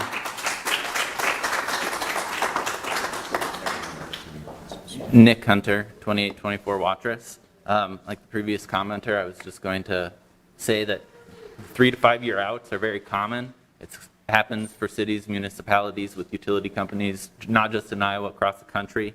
And also just a question, how can we achieve our 2035 clean energy goals, which this council seems to support, if we know they're going to be Mid-American polluting until 2049? We can't do that. We don't go green because it's politically fashionable and it's going to help us get elected. We go green because we need to do this. It's not just something for electoral politics. And also, if we don't include these 3 to 5 years outs, it's more of the status quo of our elected leaders just caving to corporate pressure when we need them to stand up to the constituents that they should be representing instead. Thank you. Thank you. Good evening. My name is Patrick Murillo. I work for the IBEW Local 499. I'm a representative for the union workers that work for Mid-American Energy. You know, I'm probably not going to be the most popular person up here, but I have worked for with for this company for over 23 years. I know people have suggested that this side agreement may not happen. I have never seen this company take a step backwards when it comes to, you know, doing what they've said. They're a great place to work. I mean, if they didn't, I probably wouldn't work there. But I'm telling you, this is a great place to work. When we've had the storms come through, the derecho, when we had the solar vortex come through, I guess I don't remember many of these people standing up here saying, you know, let's not turn these people back on. You know, they're a vital asset to the city, to our state, to everybody that they service. They provide a product that is, you know, I think if most people in this room would look around, when you see some of these trucks that have green stripes on them, those are electric vehicles. They spend countless hours, time, and money doing what they need to do. Thank you. Thank you, Patrick. You reminded me, I'm Christine Hensley, former city council member. I reside at 2821 Southwest 30th Street, and I had the honor and privilege of serving for over 24 years and representing the citizens of Des Moines, and I did vote on the franchise fee that's currently in existence. And I think it's important. I've heard that people want to have checks and balances. I've heard that we need to not have it for 13 years. But I think it's really important that they understand that there is an opening at year 3 and year 5 for those discussions. And I have never seen Mid-American Energy not do what they have said they were going to do. I know, City Manager, you talked about the impact of the franchise fee on the City of Des Moines. $12 million is a lot. In addition to that, Linda, you asked the question about moving utilities for projects, economic development. That's another $9 million over the last 4 or 5 years. So those numbers combined are significant. And I would ask the council, if we don't have that franchise fee, what are you? Thank you.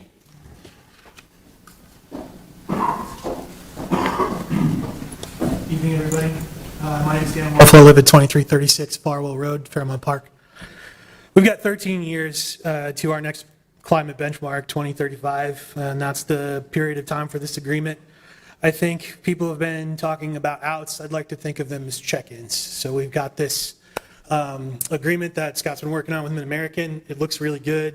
You know, it's got a lot of good stuff in it. I think if we're operating in good faith, there's no reason that we can't check in with Mid-American at several points with the power of and leverage of our franchise agreement and say, this is really important to us. And it sounds like they know that. But I think that adding those check-ins, if we're negotiating in good faith, should not be a problem.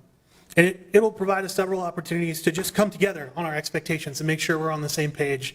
And it'll give us that point, that defined point in the future to talk about that. Thank you very much.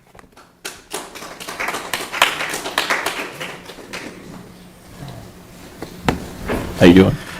All right, my name's Jake Groby, live in Des Moines, and yeah, like you said, this agreement is non-binding.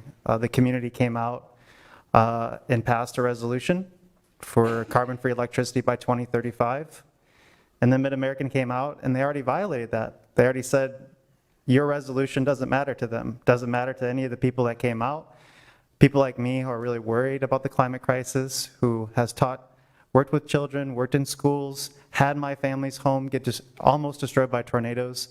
That's why we're all concerned. That's why we're here. This is an existential crisis. The climate crisis is an existential threat to all of us. So we have to take bold action.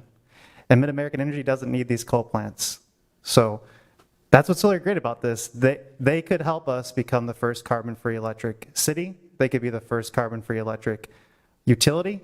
And that's a great opportunity, but they've already said what they're going to do. They're going to burn coal until 2050.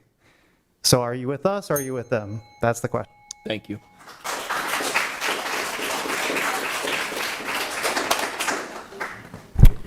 Taylor Weber, Ward 3. City comments like propaganda for a corporation beforehand was nuts. 13 years is an incredibly long time, especially when we talk about climate change, but just incredibly long time in general. That's 2009, is 13 years ago at this point. Like Boom Boom Pow by the Black Eyed Peas was on the radio still.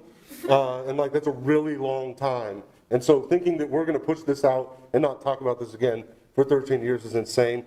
Also, it's pretty crazy to watch a corporation say, hey, what are you gonna do if we don't give you those $12 million? That $12 million is a revenue profit sharing that they're getting from us as residents paying fees and paying for energy and services, that then the city is making money off of the residents paying for those utilities. So it's really fucked up that we're gonna have a corporation come in here and hold that over our heads and say, what are you gonna do if you're not gonna do it, challenging you. Lastly, I would say it's really messed up that Josh is recusing himself in this item when he should stand up for environmental rights that says what he does. Thank you.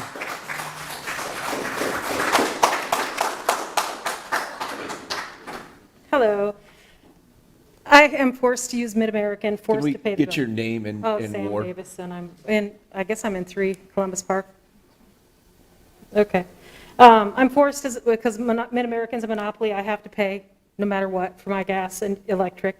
I have requested to opt out of having any of my payments go toward their advertising. They won't let me do that.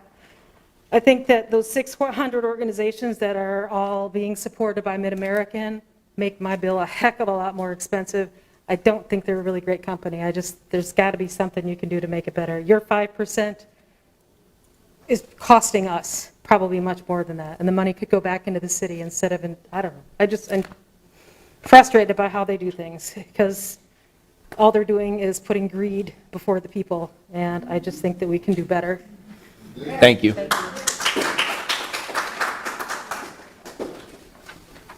Good evening, Jay Byers, Ward 3, and I'm here to speak in support of the extension of Mid-American's franchise agreement. Mid-American Energy is a strong leader and partner in economic development, and they have been a longtime provider of affordable, reliable, renewable power here in central Iowa and across the state. As was previously mentioned, they have the 11th lowest rates out of 135 regulated utilities, 33% below the national average. Since 2004, they've invested more than $14 billion in renewable energy. In 2021, 88% of the energy that Mid-American Iowa customers used was from renewables. They're clearly an industry leader on that front. Again, with that target to reach zero greenhouse gas emissions by 2050. It's important to, as was mentioned previously, that transition until the technology improves, we do need to continue to have that base load. So when things like the derecho show happen, and when the sun is not shining, and when the wind is not blowing, people need power. Thank you.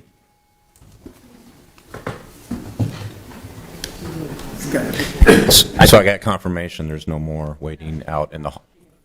Yeah, No she's more. last. Is she the last? I believe so. Hello, my name's Emma Coleman. I'm in Ward 3. And as a lifelong resident of this city, and I moved back here after moving away to get my undergraduate degree, I never expected to do that, move back, let alone stay here and be as happy as I am, no offense. It's just, yeah. So I was really proud to see the City Council pass the 24/7 clean energy resolution that you did. That was also my first day on the job with the Sierra Club. I took that as a really good omen and sign. I'm here today to ask you to please not undermine that by signing this contract with no legal binding outs. I mean, if Mid-American is so true to the word, as we've heard so far, it shouldn't be a problem for them to live up to their renewable energy goals. But also, if they're true to their word, they're burning coal until 2049, and that's a problem. Thank you. I believe that's the last of the speakers. I'll go ahead and close the public portion of the hearing. And council, comments? Did you? It's closed now. Everyone was supposed to line up over there. I didn't. If you're here Oh, for public you're gonna speak comments, later. it's not, yeah. You'll be called later. If it's at the end of the meeting, that's okay. If it's on this item, she needs to. Yeah, if it, I'm sorry? are you speaking, did you want to speak at the public comments on this issue? Okay. She's listed on there. It's, yeah, we're. It's confusing. Council. Yeah. Councilmember Shoemaker, you go ahead and get started. So when we are talking about the Mid-American Franchise Agreement, I always came into this, I am not happy with what we've seen. I'm not happy with the discussion around the coal plants. But knowing that that is not a part of the franchise agreement, I'm going to go ahead and lay that argument aside. I came into this wanting 3 years, being good with 5 years, being okay with 8 years. My cutoff was 10. And now we're looking at a 13-year agreement. And while I understand the logic to say our goal is 2035, this lines up with 2035, it doesn't create a situation where we are able to come in at 2030, to come in any year before that and say, we want to make sure that we're still meeting our climate goals. It's just at 2035, we get to decide we either met our goal or we didn't. And I feel like we're setting ourselves up for failure here. And one thing I did want to clarify is that we don't have outs at 3 and 5, or we don't even have discussion points at 3 and 5. We have a possibility to amend at 5, but it doesn't give us an opportunity to say no or to walk away. And that's not good enough for me. What I would like to see, and what I'm hearing from the public, we have a huge outpouring right now, more than we've had in over a year and a half, I think, coming out and saying that we need outs at 3 and 8. And we are not coming back to Mid-American and asking for that.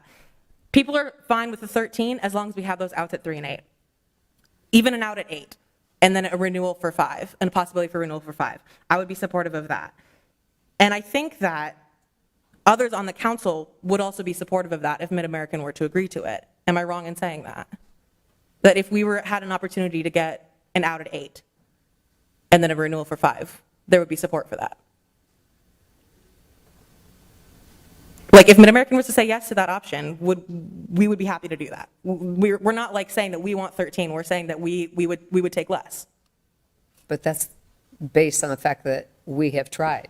Yes, And but we would. The contract that we have in front of us, based on the negotiations that have been done, that originally started at 15 years and now is 13. And we started at 3. No, who? Yeah, that was the first thing that you brought, right? First conversation, right? Because that was the will of the council, because you heard from council that we wanted 3, we would take 5, we would take 8. You know, generally, like, that 10, we didn't want to go past 10 years because we know what's at stake. And so we have a council here and a public who's asking for less than this 13, who's asking for 3, asking for 5, asking for 8, even asking for 10. The will is there on the council. So I guess the question then comes, and we have Mid-American representatives here today, why is that not an option? And I would love to hear. We've closed the public hearing. This is discussion. No, but this is a discussion with the council. The public hearing is closed. Mid-America's not coming up and answering any questions at this point. But So- they've. So what I would say is it's not the will of the council until we vote. And when we vote, then that would be the will of the council. I've never knew about any 3-year deal or Not a- start yeah. of. No one's ever talked to me about any of that. This was the first agreement that was put in front of me. And, you know, as we all go forward, we'll be able to push the button and vote on it. We know where you lie with it, but, you know, there's others on the council. I'd like to hear from some of the others. But Mid-America is not, I mean, the public hearing's closed. That's fine, yeah. I wish they would have come up and made their case, because I'm sitting here and I'm wondering, like, if we know that this is what the people want, if we know that council would be open to a lesser agreement, I mean, the only thing that's standing in the way is Mid-American saying no to that. And that's how we end up with this 13-year agreement, is because Mid-American said no to every other opportunity. They wouldn't give us any less. There's 220,000 people that we represent. We had approximately 50 people speak. So let's. And we have less on other items. And we do have other items. But, Yeah. I mean, I understand that people came out, they're passionate about it. I appreciate that. And we're gonna hear from other council members, and then if there's gonna be a motion, then we'll vote on it. We'll move on to the next item, where they'll have an ability to speak again. Anyone else? Can I just, as far as the side agreements that everybody doesn't feel is strong enough, did we ever have side agreements where we have checkpoints? Did we ever have a sustainability program manager to oversee and really put things in place? Because first we passed the resolution, we take it seriously, the energy, just by even having the position, and hopefully add to that department that we can even do more with a benchmarking that we did pass. So we as a council have taken initiatives, and I think to the sidebar agreements, I think that they do have teeth. I think we can hold people accountable, because what is our out? In 3 years, what are you going to do? In 8? In 8 years, what are you going to do? I mean, I don't think we would have the infrastructure to take over even in 8 years, because that's what you're leading towards. If they don't agree to it, then what is our alternative? And I'm not saying that they shouldn't shut down the coal plants right now, but I don't know if this agreement will make them shut down any coal plants as long as people are using the power that they're using. So the biggest thing is for us, I would put more money into energy efficiency. I would give, if ARPA money, I would put more into that to give our residents opportunities to make their homes more energy efficiency, more electrical charging stations, whatever we need to do our part to make it long-standing, so we're not using the energy that is causing the need for the coal plants. So as a city, I think we came up, not exactly what everybody wants, but I do think we came up with an agreement with sidebar checkpoints, and the importance is that we're putting in place people to monitor it and set up committees and things like that we've never, ever had before. And Listen, I mean, points have been made where $12 million is in our general fund. Another $9 million is used for any type of road construction where things are going to be moved. That's $20 million in our budget. Those are real dollars. So we're either going to raise everyone's property taxes or we're going to cut services. It's very simple. If you want to become our own municipality, you have to go out for a referendum, and that's hundreds of millions of dollars. Now, if you think that our taxes are high in the city of Des Moines now, I think they would be, no one would want to live here if we did something like that. And that's not what I'm arguing. That's realistic. I mean, that's what we're talking about. Do we want the? But that's not what I'm arguing. That is what we're discussing, and those are real dollars that would be gone.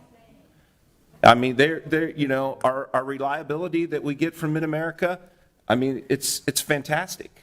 I mean, we don't have rolling blackouts. We don't have a gas shortage when it's 30 below out. Everyone's homes are heated with gas or electric. I mean, we don't have those type of problems here, and that's because we have a great partner and a great provider of reliable and affordable energy. I mean, did everyone hear? Excuse me. Everyone had a chance to speak. The council's speaking. So we're having a discussion here. And so, I mean, if you heard 11 out of 135 companies is where we're rated as far as affordability. That's pretty darn good. And you know what? For me, not to mention the partnership that Mid-America has provided to our city and future things that they're going to commit to, and a great employer of over 3,000 people, 1,200 of them that live in the metro. That's outstanding. I mean, there's not a whole lot of things that you can say. I mean, you had a gentleman come up here and say, well, they're one of the best companies to work for. So, I mean. And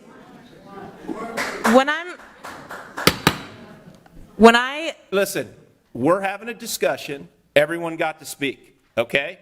I'm not gonna tolerate everyone yakking and talking like you are. We're gonna have the discussion, and then we're going to vote. When I'm talking about the 5-year, the 8-year, whatever agreement we could possibly come to, I'm not coming here and saying like, okay, at 8 years we're going to be ready to municipalize and we're going to walk away. I'm not even saying that we're going to walk away, right? I understand. It's an opportunity to renegotiate. It's an opportunity to come back and say, okay, we've gone 8 years down the line. We're at 2030. Here's the environmental situation that we're in today versus the environmental situation we're in 2022. But we have to wait till 2035. We don't have any opportunity to effectively get to our climate goals.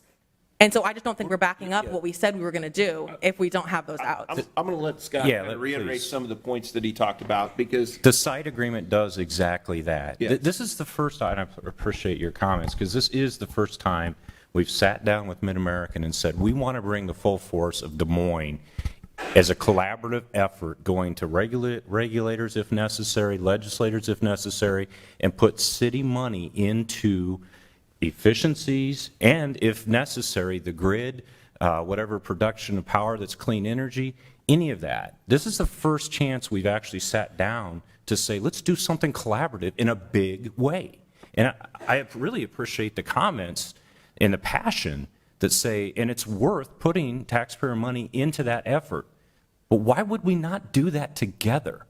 They are the experts. You are the representatives. That is the best collaboration you could put together. And I'm not asking for a lack of collaboration. I'm asking for us to be able to go in at 3 years, 5 years, 8 years, whatever time period, and be able to renegotiate that contract to look at our energy goals. So there will be annual check-ins from the work plan.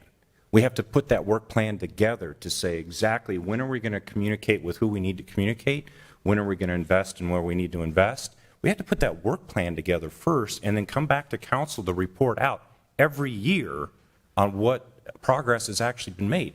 And because of the council's commitment in the past, we're going to have an expert on our side to help us have those conversations, right? And so, and if necessary, we'll bring in more experts. Councilmember Voss? Yeah. So my notes say that there is a franchise agreement includes a cancellation window at 5 years. It's not a cancellation. Amendment. Amend, With no Read the possibility of agreement. cancellation. Which is June 15, 2027. This is 3 years before the city is set to meet its first major climate goal of a 45%. That was one of the Reduction. earlier versions attempted at a shorter term. Okay. That was not agreed to. Okay. So, yeah. Mayor, are you on the line? Yes. Do you want to make a comment?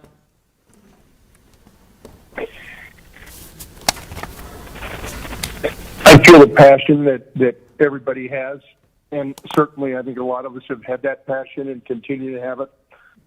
I remember, working with Mid-American and specifically even Catherine Kunert and her bosses. We started looking at this years ago. We also realized a lot of the power that is in this field is held by others who,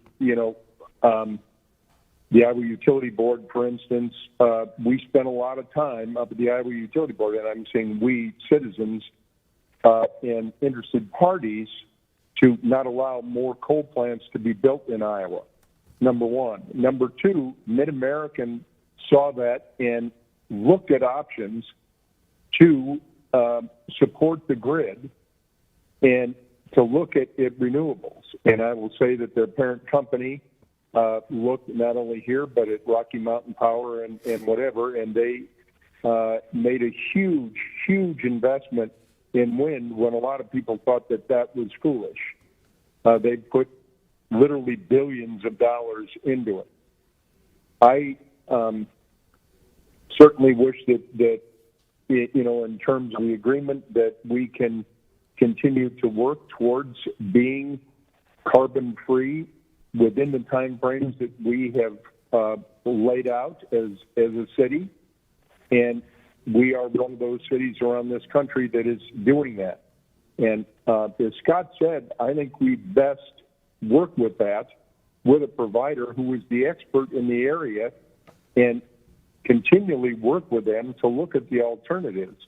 And as one of the speakers pointed out, I mean, maybe one of the alternatives is to look at way sooner, even a conversion of those coal plants to gas plants, until that they have the energy backup and the energy storage that would be necessary when the wind doesn't blow and the sun doesn't shine to be able to do some of these things. And I talk to people around the world about that, and a lot of them are very jealous of how we are able to work with our energy provider. Would I like to say that they would invest the money to shut down the coal plants and do whatever? I do not run their business, and it's clear the way that these agreements are set up that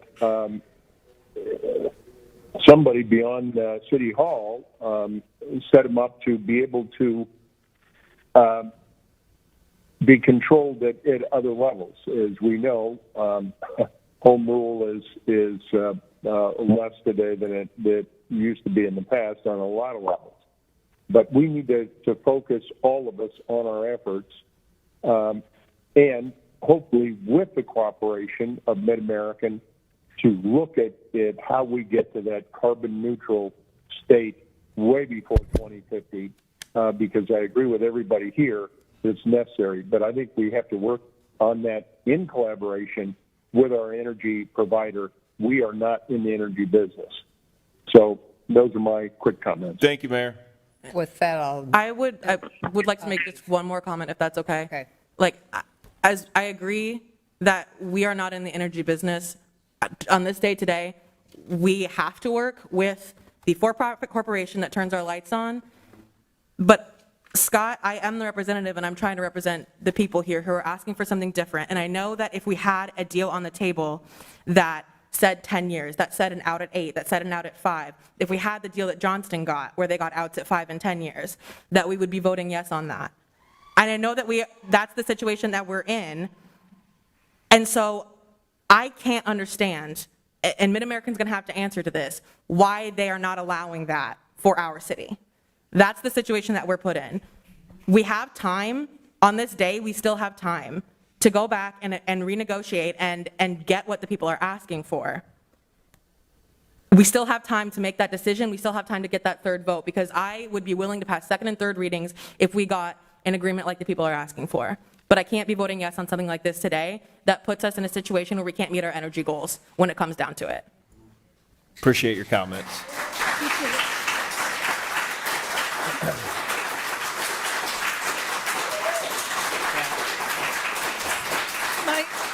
If I could just add a couple of comments that, Sure. you know, from 2005 through 2020, Mid-American has reduced its annual carbon intensity by 71%. I think that shows that we have a very good partner.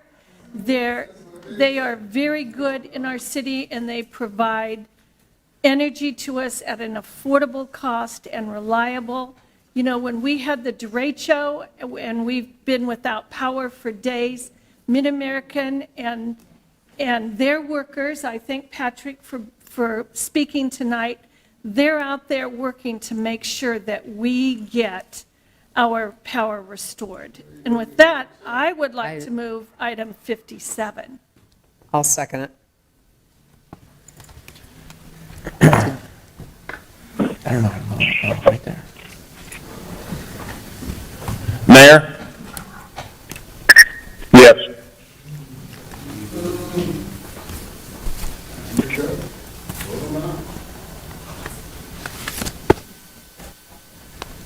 Five yes, 1 no. Motion carries. Thank you. Item 58 is on first consideration of an ordinance for extending and amending the franchise heretofore granted to Midwest Gas Company, predecessor in interest to Mid-America Energy Company, and granting until Mid-America Energy Company its successors, and assigns the right, franchise, and privilege for a period of 13 years from and after the effective date hereof to acquire, construct, operate, and maintain in the city of Des Moines, Iowa, the necessary facilities for the production, distribution, transmission, and sale of gas for public and private use, and to use and occupy the public streets, highways, avenues, alleys, bridges, and public places for each purposes, providing for the imposition and collection of a franchise fee in consideration thereof, and prescribing the terms and conditions thereof. Mr. Manager, you want to make a comment? No, just that there are obviously similar terms in the 13 years, but this applies only to the gas, so thank you. All right. If there's any comment from the council, I'll open up the public hearing. Go ahead and open up the public hearing. We'll stay on the 1 minute, and if everyone just wants to line up again, if you want to speak, that would be great. Thank you, Council. I know this is a really important issue, and I appreciate your time and your patience. What I would say is that if Mid-America started at 15 and we started at 3 and we ended up at 13, we've got some really crappy negotiators, okay? And we need to change that. There's no reason why we can't have the same deal as Johnston. I would also say that while I do appreciate the low energy rates, and I think that's important, especially for our vulnerable families in the community, they're also spewing toxics that are killing us, okay? They can't be doing both. You can't call them a good corporate partner because they're providing us low rates, which makes us kind of like an addict for their product, and yet they are continuing to spew toxic greenhouse gases into our atmosphere that is literally killing our planet. So, thank you.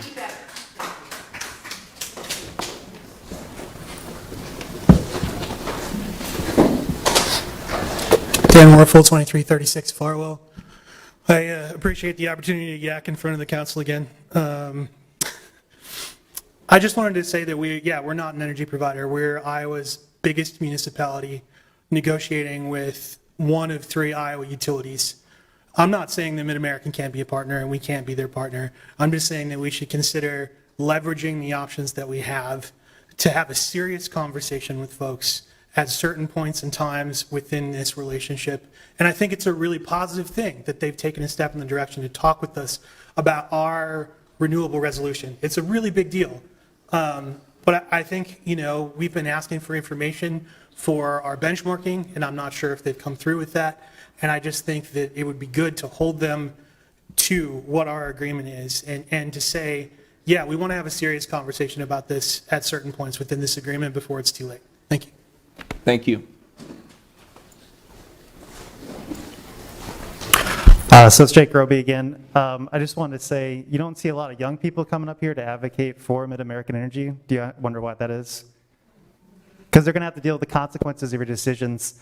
And there's people in tears out there right now because you all aren't willing to step up here in this situation. So people keep saying that Mid-American's a good partner. Well, that's factually incorrect. In 2018, they spent $100,000 lobbying the state legislature here in Iowa to make major cuts to what they have to contribute towards energy efficiency programs. And since then, people are saving 64% less on their bills, and they can't get help to weatherize their homes, as someone just said. After that bill passed, 61,000 people applied for assistance this winter because they can't pay their heating bills because their homes aren't weatherized, they're not energy efficient, they're having to pay more and more on their gas heating bills. And that's also Mid-American can make more profit. That is all that they care about. They're a corporation. They're legally obligated to maximize profit. So quit pretending like they're good. Thank you.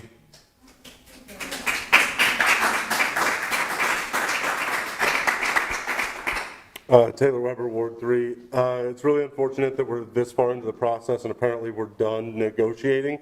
If the point here is to gather public feedback, but we're saying we can't actually do anything with that public feedback, why are we getting it this late in the process? That seems like a failure of city staff.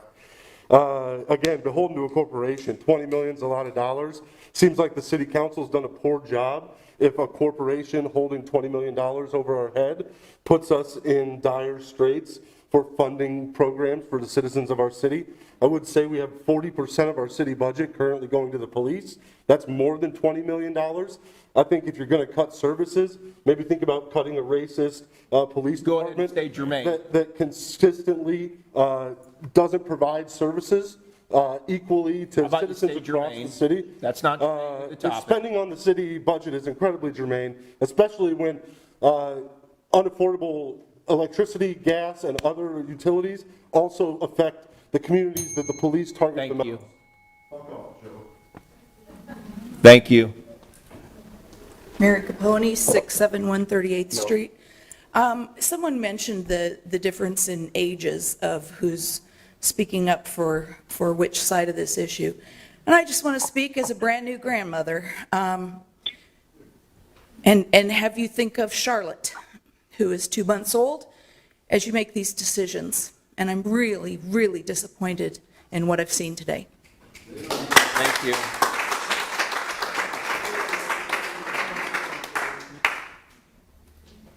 Thank you for giving me this opportunity.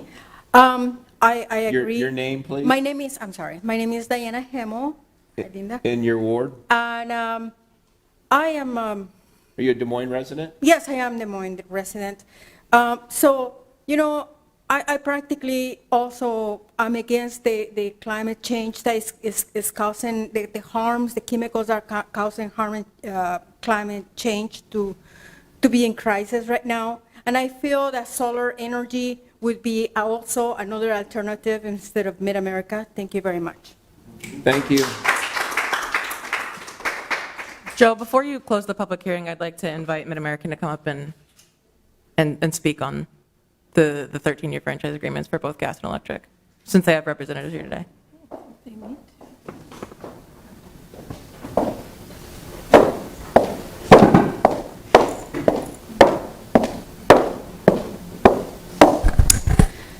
So thank you for the opportunity to speak. I'm Catherine Coonert with Mid-American Energy Company.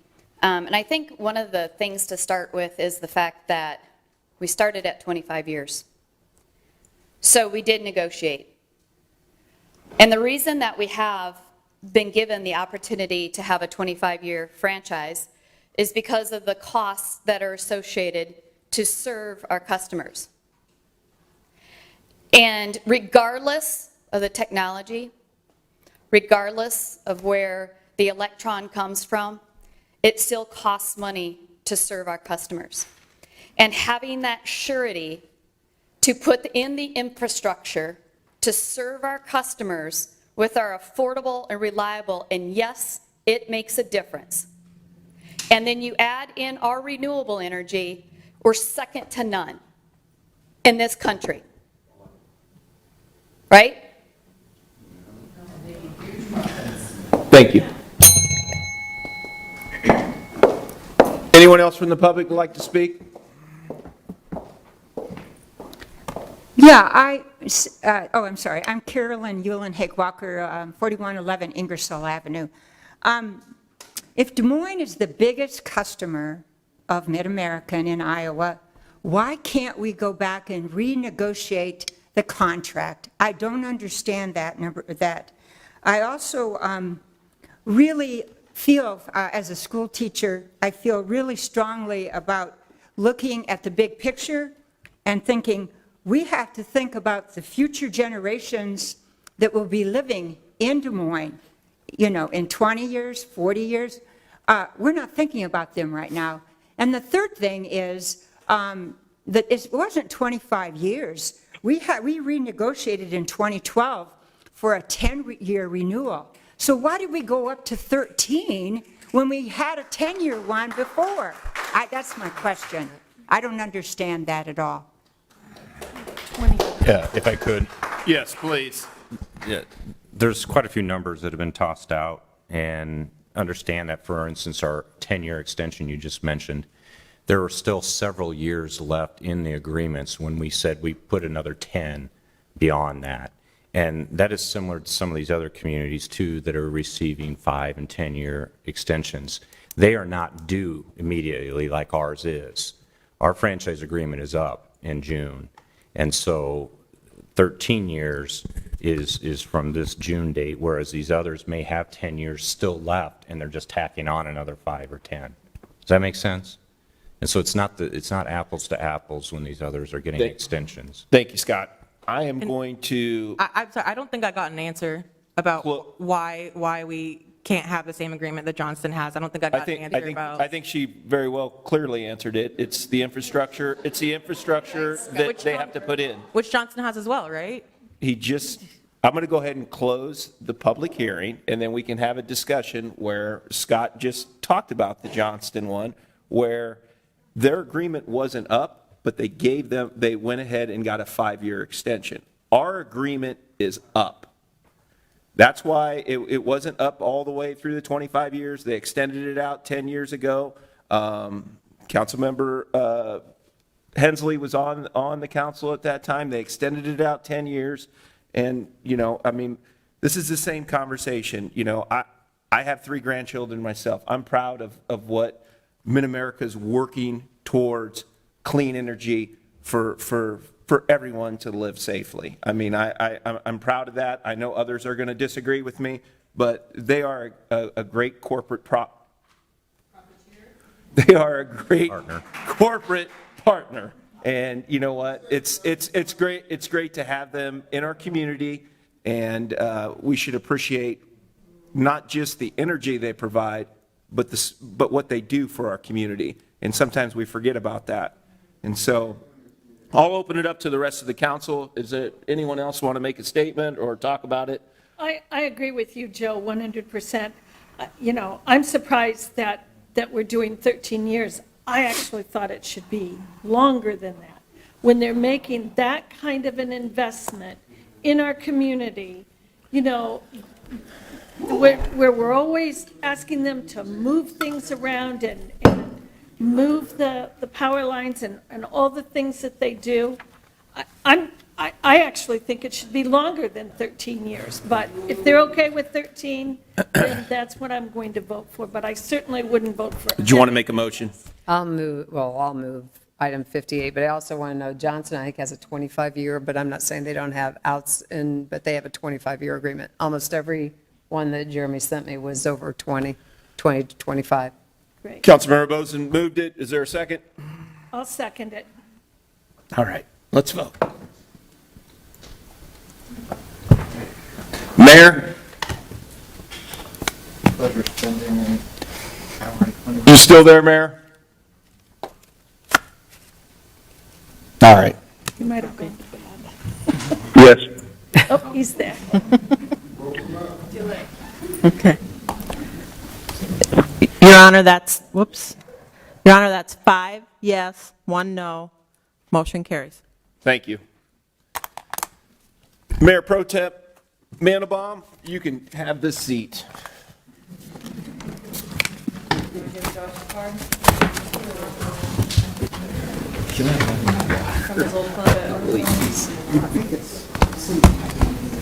Oh, yeah, but they presented it.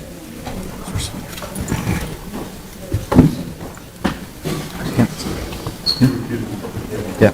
You can look at the card, it's already over.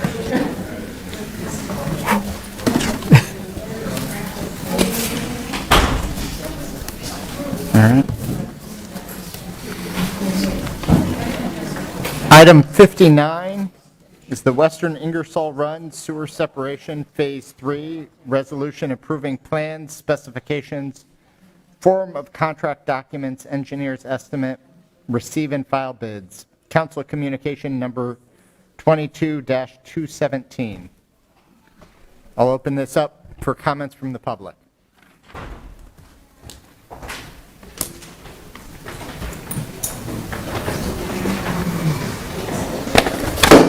Taylor Weber, Ward 3.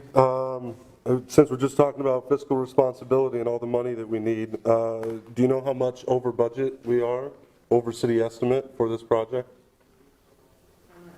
Over $1 million over the city estimate. So we're saying that this project should cost about $5.5 million, and we're paying almost $7 million. Again, I think this is probably a project that needs done. We're really terrible at managing our stormwater runoff, and it really affects everyone in the city. But once again, we're clearly not managing money as well as we think we are.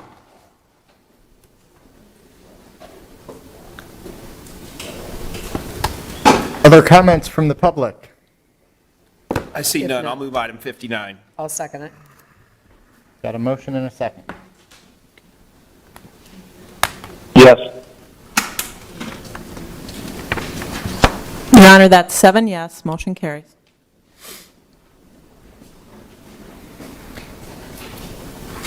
Item 60 is the Animal Control Facility Bid Package Number 3, General Carpentry, Number 6, Architectural Millwork, Number 8, Glazing and Metal Panels, Number 10, Tile, Number 11, Fluid Applied Flooring, Resolution approving plans, specifications, engineer's estimate, receive and file bids, and designating lowest responsible bidder as Woodruff Construction, Inc., Donald A. Woodruff Organizer, $2,088,700.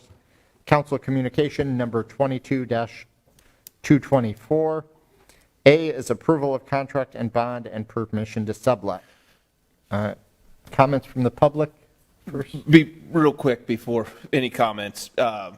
And there's a few items on here, and I'm going to direct legal.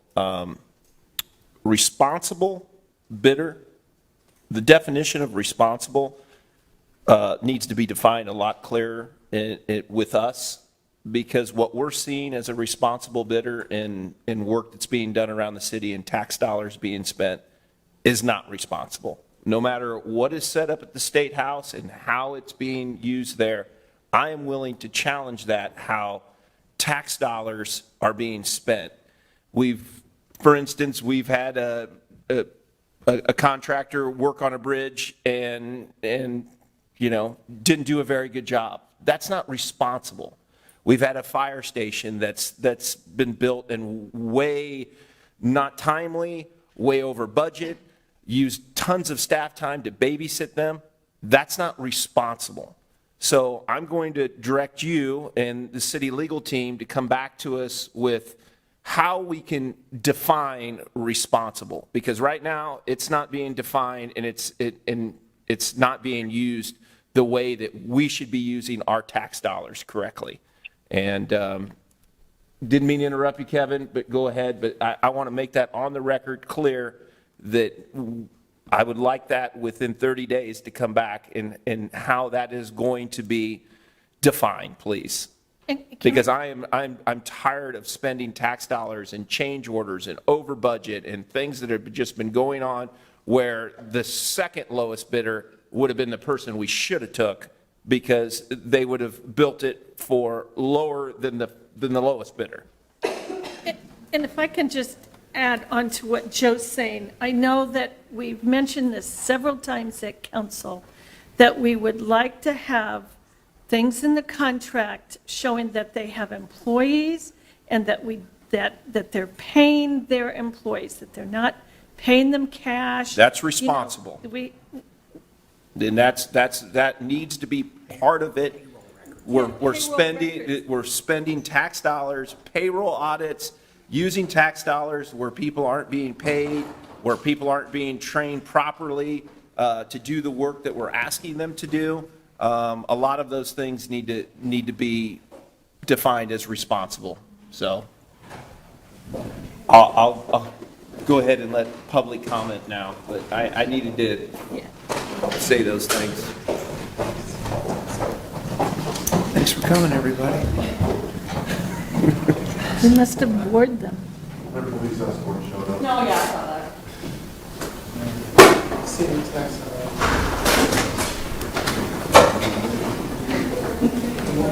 Go ahead. Hi, I'm Kevin Hilton. I'm a citizen in Ward 2 and also a representative organizer for the Carpenters Union Local 106 here in Des Moines. Councilman Gatto, we appreciate your concern, and Councilwoman Westergaard as well. All of City Council, your concerns on responsible bidder and making certain that tax dollars that are being spent in development by the city are coming back to the city in good wages, strengthening the economy, making certain that workers are being developed into a career in construction, but also the city's investment, making certain that it's being managed properly by making certain that workers are trained well on the processes and the systems that are designed to make those buildings last longer and be more efficient.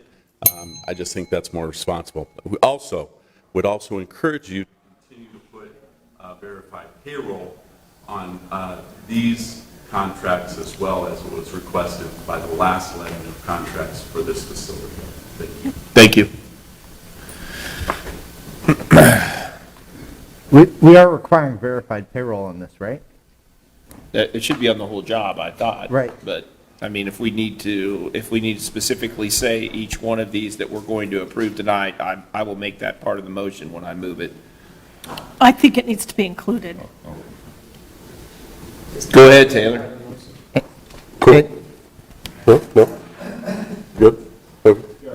Oh, okay, cool. Yeah, I echo the comments and concerns we've had, especially when we're doing these type of projects where we're splitting them all up individually, piecemealing them so much. I think getting to the right bidder is just as important as the cheapest, especially as you're pointing out in a contract like this, where once again, we're 25% over the city's estimate for what the costs are going to be. Again, this is money that all rolls up under, I think there was some like $12 million project all in all, and we're going consistently over that. Again, this is money under the DMPD, and so spending more on police just to, again, pad pockets wherever that might be. I know that frustrates Joe, but it's the reality of the situation. Dana Wingard's name's all over the council communication. Your non-germane comments frustrate me. I don't think you're pro tem, and I don't know if you can actually interrupt me right now, which is weird.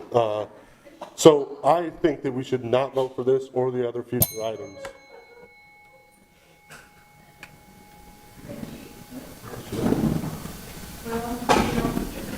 Diana Hemo, and I'm here in Des Moines, Iowa.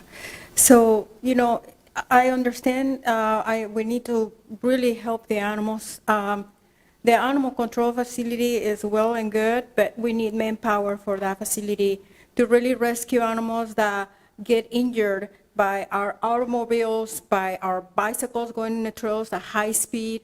They're left injured to suffer and die in agony. I think we need more manpower and more control through the trails and treat these animals and their habitat with compassion and with intelligence based in science. Thank you.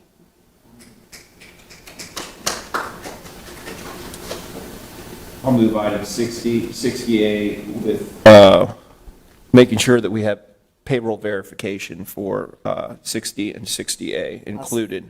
I'll second. We have a motion and a second.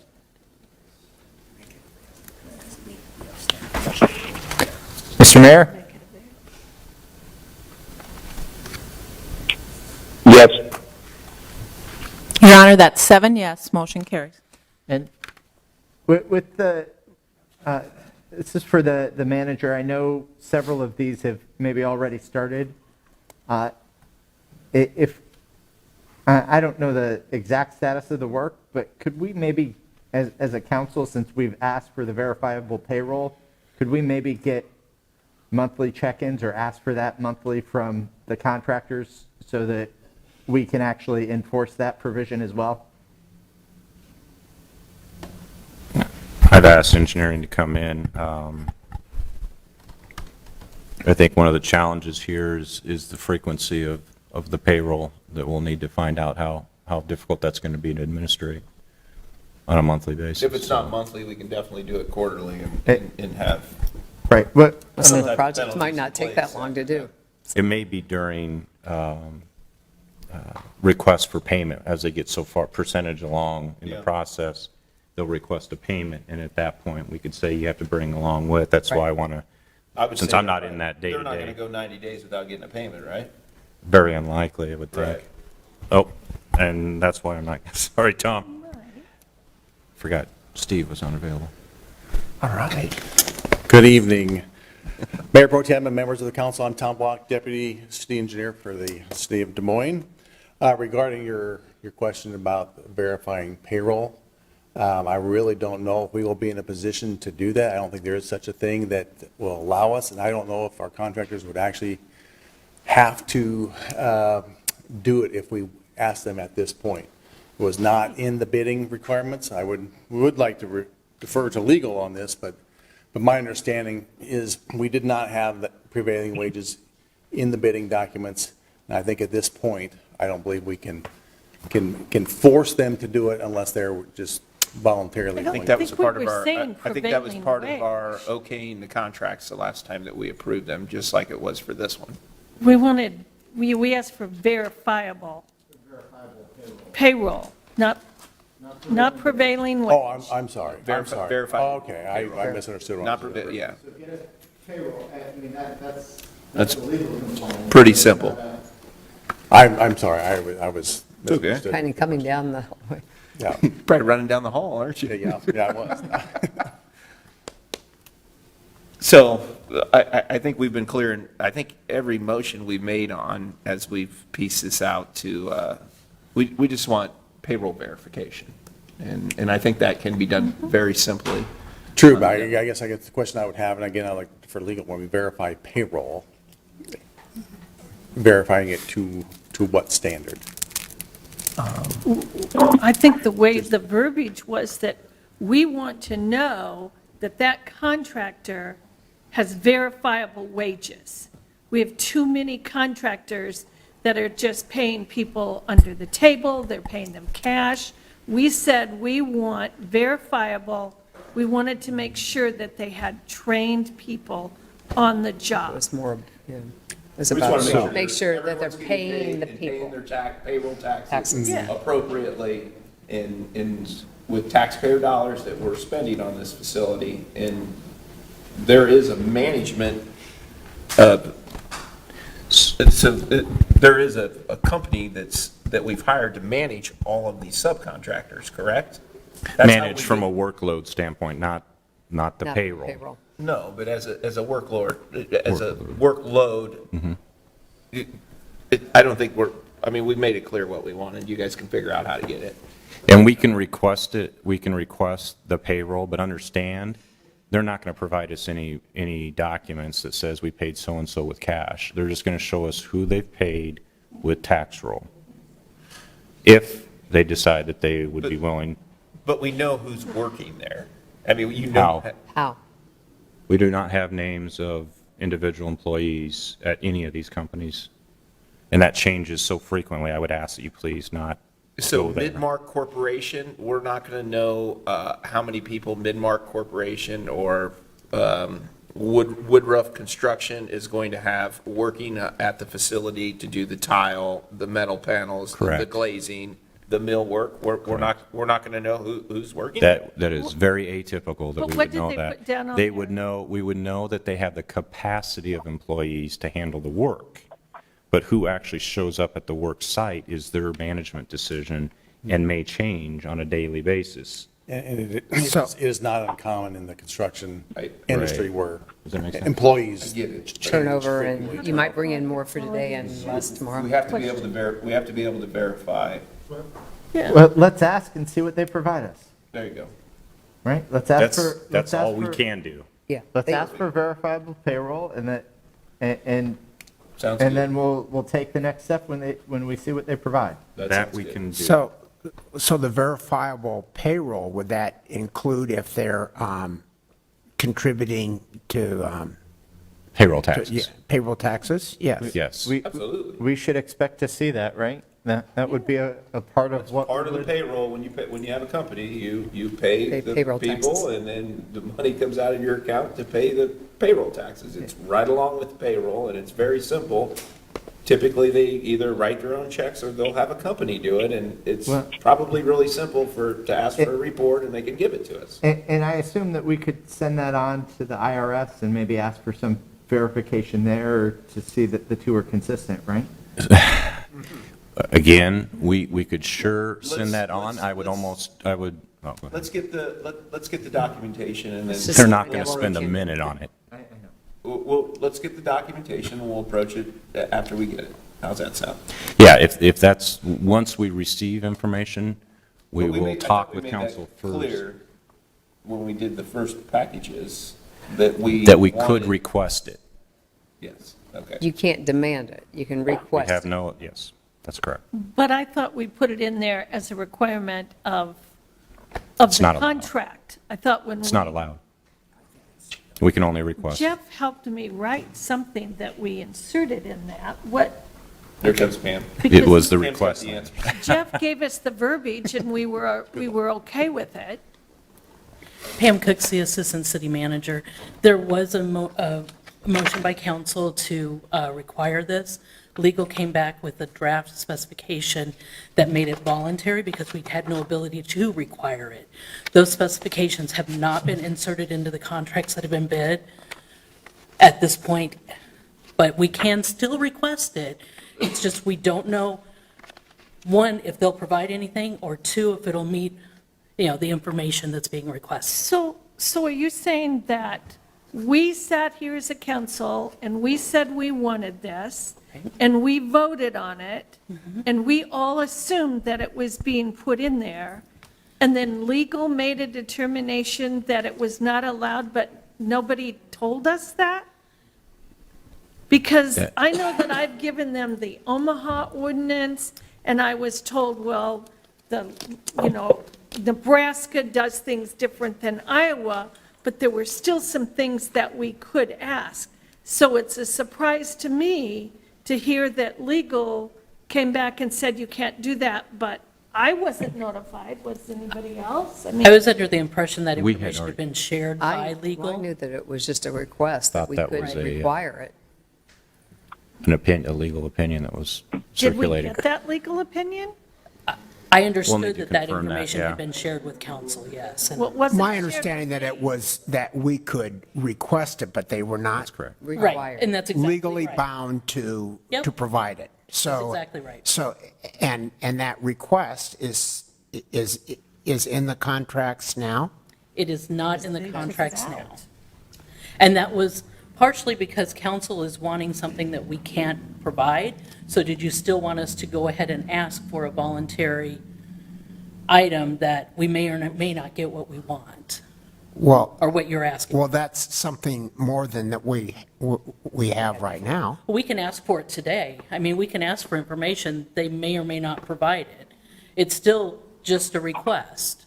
Okay, how can we get around this? Because I think that's a concern that we all have. It's a state law issue. Our taxpayer assurance questionnaire is voluntary, is that correct? No. No? Not the post-bid one. How council responds to that is up to council. Yeah. They have to provide it. They have to provide the post-bid one. Council could decide not to award based on that. Right. And then how that gets sorted out is to be determined. But we're not allowed to have the same sort of thing. Right? Sorry. Is that just? Councilmember Shoemaker, then Councilmember Westergaard. We're not allowed to have the same sort of thing of payroll verification.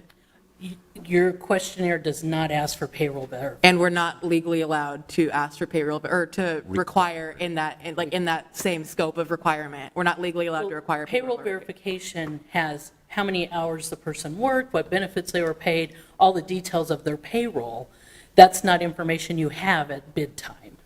Right, but so at any point afterwards, we're not legally allowed to request or to require payroll verification. We're not allowed to require it unless it's a project that has the predetermined wages and the Davis-Bacon provisions in it. Okay. With the federal funds. But we can request it. We can request it.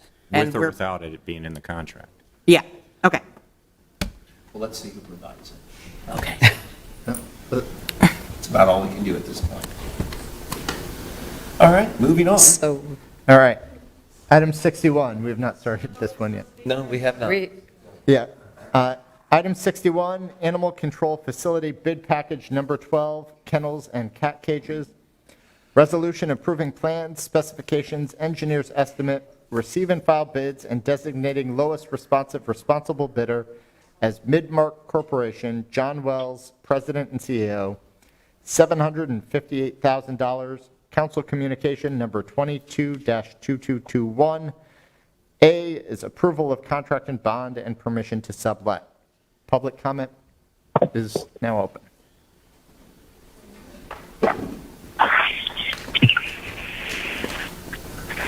I just wanted to give an analogy to the big discussion I was listening to. I think that a lot of these contractors come in, if you think of like a Walmart doesn't stock their bread, Walmart doesn't put their Fritos, their chips, or anything like that. And I think that would be really great, instead of getting one big contractor, to sub everything out, because they don't have as much liability. If you eat moldy bread at Walmart and you go to Walmart, they're like, oh, and they point the finger to somebody else. So I just think it would be great if we actually had contractors who were doing the work, or maybe 25% of the job could be to another company. And then that might hold them a little bit more liable. It's just a thought. Thank you. Exactly what we. move If we're closing the public comment, I'll discuss after we close the public hearing.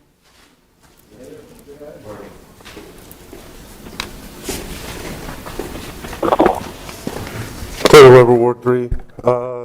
Yeah, awesome discussion again, over budget, over estimate, sensing a theme here. This time, almost twice as much money as we're estimating as a city. Again, I think all the things I brought up before on these projects is incredibly relevant. We're spending more money with the police, and we just simply don't need to. I would like to bring up an item specifically on this one. These are for kennels, cat, dog kennel cages specifically. I would really like to see us make sure we are following humane standards and not what the Iowa State Legislature sets as humane standards, because they treat those animals like livestock, just like any other animal that we use for food, opposed to the pets and companion animals that they are. So I would like to see us make sure that all these, specifically for this item, kennels and cages we're putting in for these animals meet the humane standards we want to treat these animals with. Hi, my name is Diana Hemo, and I live here in Des Moines. You know, once again, how, you know, all this money invested in these facilities, given this money, our taxpayers, to these big contractors destroying the land already. How is that going to provide quality care for all the wildlife and domesticated animals that is humane? I think that increasing manpower will definitely assist more the lives of these innocent animals that don't have a choice but just suffer from greedy companies, construction and so forth. So I really hope that we can invest more in manpower for the care of the wildlife and domesticated animals. Thank you. I'll move item 61. I think Councilmember Shoemaker wanted to make a comment. Sure. Yeah, I wanted to address the reason that we did split this up, because I don't think that it's, I have to say it a million times, but like the reason we split this up is because of the type of bidding process that we have, having to accept the lowest responsible bidder and having, disagreement about what responsible means to us versus the state. Being able to split it up into individual bid packages means that we have more control over who is actually doing the work versus a contract we might not actually trust, getting the bid for the whole entire project and then being able to bid out without having to ask us who they're bidding out to do the work to. That's why I'm in support of separating this out into bid packages. I know it takes more time for us, but I think it's a more responsible way to do things. The comment about the kennels, I did want to ask if we do we know, I'm not 100% clear with the statement, I don't have a lot of background on it, but like there are kennels that are good, it's not kennels are bad, if there are kennels that are good, and I don't know if we know the standards of the kennels that we're asking them to construct. Well, we work with the I toured the ARL. ARL, and if Yeah. we're anything, I mean, if they're the same part as of it, They're Yeah, above yeah. standards. it's We're way feeling- above standards. We're comfortable with that? Absolutely. Perfect. Mayor Pro Tem and members of the council, again, Tom Block, Deputy City Engineer. Yes, we have worked in concert with ARL through this whole process, since they will be the ones managing the facility. So we are very comfortable that these kennels that will be used will meet the standards for the quality of care that they want to provide. So we are quite confident. I can't say I'm a kennel expert, but I have full faith in ARL and giving us good advice. Absolutely. Jim, are you here to provide additional?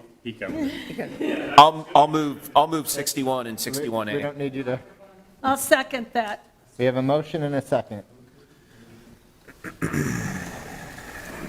Aye. Your Honor, that's 7 yes, motion carries. Item 62, Animal Control Facility Bid Package Number 13, Fire Suppression. Resolution approving plans, specifications, engineer's estimate, receive and file bids, and designating lowest responsible bidder as Midwest Automatic Fire Sprinkler Company. Gerald L. Bernholtz, President, $88,200. Council Communication Number 22-222. A is approval of contract and bond. I'll open it to the public.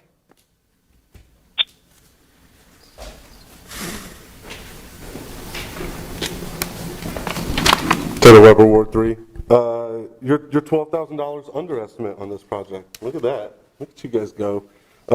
You're still not close after the other ones, but I guess I would point out, I was on the same page as Linda and Joe in terms of like what had been communicated when all these previous motion packages had passed as well. And I try and stay up to date as much as I can on the goings of things, the city rules and changes. And I also didn't see any changes that weren't having verifiable payroll and able to have those on these items. So I guess I would say to the counselors, if you have feelings about how staff is performing these things, I think that's maybe a relevant time to mention that maybe we should look at firing Scott Sanders and replacing him with different city management that can actually do things that represent the people. He might appreciate that after this meeting. I'll move item 62 and 62A. I'll second it. We have a motion and a second.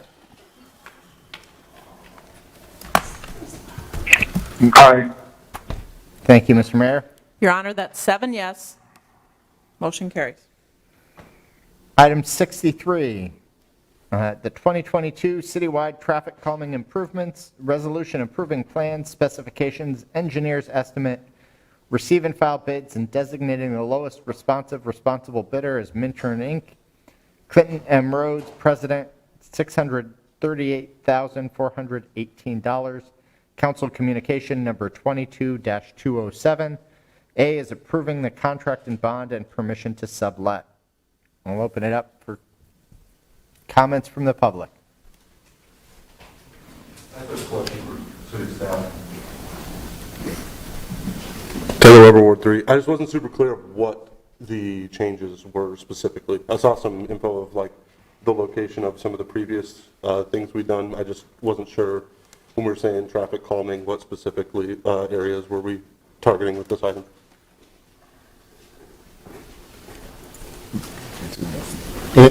I mean, that's specifically in the council communications. There are, I believe, 7 different projects. So it lists the areas. The traffic calming measures went through a public process where traffic and engineering presented options, and the neighbors most closely impacted chose options, and then it was approved by those in the impacted area. Any other? Yes. Nope. Hi, my name is Diana Hemo. I live here in Des Moines. So, yeah, high speed is practically atrocious. Nobody obeys the speed limits. There are no signs that also include animal, figures that we can be conscientious that we have to moderate our speed limit to protect the animals and the people from being run over or being hit or being killed, accidents. I live on 55th, 56. There is cars going right over the fence of the golf park. I mean, that is insane. It's a 30-mile speed limit. These people are doing 60. And they don't even obey the police. They go through the red light. They almost ran over me. And I have seen several animals getting killed. I mean, we need to be considerate. Thank you. Scott, one question on process. I have, we looked at Porter Avenue, and there's an email that Jeff had written me, and I believe the neighbors are all in favor of doing something like it. It needs to be done. Unfortunately, there's no longer a neighborhood association right now. And so how do we make sure that it's, it's kind of going to lose its place in line where it was, because the neighborhood association is going to probably merge with others. So I want to make sure that that is still going to be, I know it's not going to be part of this package, but I know going forward, yeah, it is identified, but they're telling me until a neighborhood association brings it forward. I thought that we had that in there, that a ward council member can do it, and then get the neighbors that it's going to affect on the street notified, and whether we have a public meeting with them. But yeah, no, That's my understanding too. That's what I thought the understanding was, but no, what I was told in an email, and I'll forward the email, I believe it was said that since there's not a neighborhood association now, we can't get that done, and it loses its place in line. I'll check on that. Okay. I will move item 63 and 63A. I just wanted to bring that up. I just wanted to say, I think we could have speed. Oh, it's terrible. Hums everywhere. People just need to slow down in this city. Can I get one on South Union too? I mean, They go is- about I 80 think- down that street. It's incredible. It's like a So- speedway. Councilmember Westergaard, did you have? I just make a comment. I've had people, a resident, there's 3 ways that you can get the traffic calming. And I know Jeff sent out a resident the petition. He went around, he got 60% of his neighbors, and it went directly back in. So it doesn't have to be through, it doesn't have to be through an association. We have lots of places where there's no neighborhood association. So, I don't know who sent you that email. Mayor? Aye. Your Honor, that's 7 yes, motion carries. Well, and that item is a particularly popular item, and And I expect we'll continue to get more requests for that. So, item 64, the 2022 HMA Residential Paving Program, Contract 2. Lost. Resolution approving plans, specifications, engineer's estimate, receive and file bids, and designating lowest responsive responsible bidder as Inroads LLC, Joseph J. Manott, CEO, $1,552,295.60. Council Communication Number 22-208. A is approval of contract and bond and permission to sublet. Any comments from the public? Move item 64, I'll second it. 64A. We have a motion and a second. Any council discussion? We need to do more of this, that's for sure. Aye. Your Honor, that's 7 yes, motion carries. Item 65, greenhouse facility, resolution approving plans, specifications, engineer's estimate, receive and file bids, and designating lowest responsive responsible bidder as GTG Construction LLC, Tracy D. Grasso, owner, $4,459,976. Council Communication Number 22-220. A is approval of contract and bond and permission to sublet. Any comments from the general public?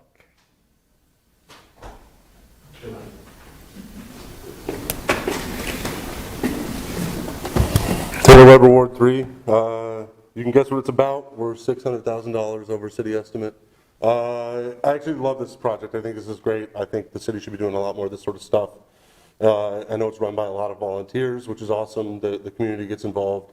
The one thing I would really like to see is this appears to be all for like vanity projects when it comes to plants and resources. There doesn't seem to be anything around like vegetables, produce, that sort of stuff. We got mad food deserts here in Des Moines. Food scarcity, especially fresh produce, is a real big problem, especially affordable. I would love to see that this city-owned resource that is able to put out that kind of resources for the city is able to do that. And I think putting some language in here prioritizing that would be really great on top of a project that I hope does really well for this area of the city. If there's no more public comment, I'll just, if you want to move, I'll let you move it. But I just want to say, like, with that, I agree that this could be a resource that we use for producing food. I think that that's a conversation that we can have. We have the resource. We're building, a bigger, better greenhouse. Really excited for it and open to having that conversation. Maybe a portion could be. I just know that we've got one full-time employee and then three-quarter employee and over 100 Primarily volunteers. Lots of great volunteers, yeah. Yeah, over 300,000 plants a year. I know you guys probably read that in the blue letter, that's what they're doing, 365 days, 7 days a week, and, so I appreciate what the Parks Department does with that. I mean, goes to the libraries, the schools, the rec centers, all of that. It was all in the blue letter. I mean, I'm very supportive. I'm glad this is in my ward. Did you want to? I'll move item 65. And I'll second. And 65A. No, I think there is a portion that maybe it could be sections, so future conversations. There's always the opportunity for, like, Let's get it built. yeah. See what we get. Great. Thank you. I think I heard an aye from the mayor as well. Your Honor, that's 7 yes, motion carries. Item 66 is amending Chapter 114 of the Municipal Code regarding traffic regulation changes as follows. Council Communication Number 22-199. A, parking restriction, restrict parking on both sides of Southwest 61st Street and Watrous Avenue. I'll move item 66 and 66A. Any comments from the public? Otherwise, I'll second it. Okay. Excuse me, hearing. JB. We've got JB's in the house. JB Councilman, 3720 Aye. Southwest 61st. Our office is right here on the corner. This has been an issue for the last 2 to 3 years. The Lafredo trucks? Yeah, well, it's not necessarily the Fredo trucks. It's also trucks from FedEx. They're there on a daily basis. There was a truck there today idling for all day. So it just kind of turned into a parking lot out there. And so I'd like to see that issued as no parking on either side. Any questions? All right, I think we have a motion and a second. I think I heard him say aye. And the mayor said aye, so. Better go to bed, Frank. I moved it, she seconded it. Oh, do you want to waive the second? Sure, I'll waive the second and third reading pursuant to Rule 42A, right? Yep. Did we catch? Aye. Yeah. Linda didn't vote. I'm voted. Okay, there. That was helpful. getting late, because it Kay. allowed us to waive the second and third reading. Your Honor, that's 7 yes, motion carries. Yep. And I did not note that at about 7:59, we had the end of hearings. So please note that for the record. And now we are on to item 67. Councilmember Bozen requests a work session. Thank you, Mayor Pro Tem. I had asked for a work session to be on the third-party review of the police department, and I know that we're going out and we're looking at different companies now, but I just want to I believe we need a work session to cover some of the items. I want to make sure that in that third-party review that we cover the culture and climate, and that would review the culture and climate of the department and what policies and supports should be established. The other thing would be the policies and procedures. We need to include both a comparison of best practices as well as how we currently are in compliance with our own policies or what new policies we need to have. And training, I think we need to review and analyze our training schedules and the methods we are currently using and what other tools do we need. So I'm hoping a third-party review would do that. And this review is to make sure that the city is well-positioned to provide the necessary quality public safety to our citizens that they expect, and that the employees that provide this service have an excellent place to work that supports their needs in a challenging work environment. So I know that we have those companies. I would like to understand the timeline. I know we've talked about accreditation, but I think that this review needs to be done earlier. I know it's all part of it. It would help us probably get our accreditation, but I'd like to have more discussion in a work session. And I'd also like to review the proposals that, we talk about what Public Works, we had that report, and I know that we just had it, but is there going to be some type of timeline that we will be working with some of those? Because some of them probably could be implemented sooner than later, and there's some things, so just to kind of get a follow-up on that. So that's why I'm requesting a work session, just to have a better understanding. And I think all of those things, Scott, that she listed, we had talked about doing, right? Do we need a motion? Yeah, I move, receive, and file Councilmember Bozeman's. We have to vote to approve to get a work session, and I'll say that I am 100% in support of this work session. I wonder if you would be open to an amendment just to add another thing that we should be looking at, and that might go along with data collection, I'm not sure, but that I think that we need to be looking at what of our disciplinary procedures, are we following best practices with our disciplinary procedures, and I think that's in the. Is that in there as well? That should be your policies and your procedures. Okay. I just wanted to make sure that was included. I wasn't sure. But Joe, did you want to move to? I'll move to receive and file Councilmember Bozeman's comments and move to a date within 30 days for a work session for these items. Scott? Okay. But I'm a little confused. We're already doing it, and I so thought we he's just already going to give us an had this. update. We have it, but we don't know when. I think it was going to be June. I'm just saying, I would like to have, I've asked for some specific things that weren't all outlined, that these are the items are going to be in it. I just would like to make sure that we have clarity that these items will be in it. But how can we ask those things if it's not going to be done till June? That's why I'm Yes, just saying I we can- need a We're work. just making sure that the public knows what our third-party review. It's just the is going to process, yeah. consist of. That's really what And that she's we all asking. know So that they all what all is know asking. what we're doing. We're doing all the things that she said. It was part of the third-party review. She's just letting everyone know that that's what we're going to do. And what companies are possibly. So Scott, I'll let you. And I'll If I second. could, Mayor Pro I'll Tem. second the motion, sorry. And so, yes, we can do that. I would suggest, since we were planning to talk on May 17th about Give us an update. advisory boards and such, that we could actually address these as well. I'm hearing from you that you would want these services delivered in advance of any accreditation work. Right. This would need to take the top priority, is what I'm hearing. But isn't that part of the accreditation? It is, but But it would potentially be strung out over a much longer time frame, and I'm hearing So, it so this is separate then from in accreditation? advance of all the Yeah. accreditation work. Correct. I think there's interest in the council in making sure that this piece is done independent of the accreditation process. We can take what we learned from an independent review and use that in accreditation, but we don't want the accreditation process to overshadow what this to overshadow what an independent review that we're asking for. And is everybody in the city on board with that? I mean, if we talk to the police department Well, and, that's what the workshop discussion would be then? We'll have an opportunity to talk with Chief on the 17th about this.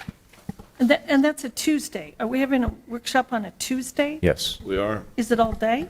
No. Okay. This topic would be the main topic. It There'd really be a is. couple other This small is to support both police and our community. This is to show what we can do better and help support them and what they can do better to help for the But community. isn't it already outlined? No. Don't we have it outlined what? That's why I want to have a work session to find out. Right. What all is outlined and what these companies are capable of doing that we're actually reaching out to. I think several of us could use this clarity as well as provide a little bit of additional transparency to the public. So I appreciate Councilmember Bozen bringing this up, and I think it's an appropriate thing for the council to discuss at a work session. And May 17th is the intent at this point. And that's a Tuesday. That is a Tuesday. We're not doing it on a Which is Monday. good. We don't have all the council back until that. Yeah. That's why that date was chosen. Oh, okay. And I think there's also a special meeting that will address, Yeah, I knew that on Tuesday, but I couldn't figure out why on a Tuesday. Yeah, that was the only time we could get. We couldn't get it done on a Monday, so we had to Otherwise, do it was Tuesday. June. It was way out. Okay. That's what I said, that's what I'm trying to tell you. Okay, thank you. Are we? You bet. Suppose- all right. Mayor? You might. Aye. Thanks, Mayor. And that takes us, Your Honor, that's 7 yes, motion carries. thank you. That takes us to our last item, request to speak as follows. Each speaker will receive 2 minutes to speak and will be muted at the end of 2 minutes. Item A, Natalie Harwood. She must have. Let me make sure. You can go on and come back. All right, we'll go on. I see Chris Robinson making his way to the podium. Chris? Yeah. My name's Chris Robinson. I'm in Ward 2, address 1259 Stewart Street. I also am a member of Iowa CCI. I'm here once again asking the same question, the question that you all seem to avoid. I know you don't. I already know you won't respond, but I want you to hear me loud and clear. When we put someone on any job to run a department, you provide them with good pay and benefits. You want to make sure they are earning their keep, their worth, which means they have employees in a good head space. The work environment is one people enjoy, and although there will be glitches, for the most part, the department is ran well. Over the past 2 years, so much information has been exposed about the toxic environment of the Des Moines Police, internally and externally, which means that toxicity flows into our community, which reflects poor leadership of both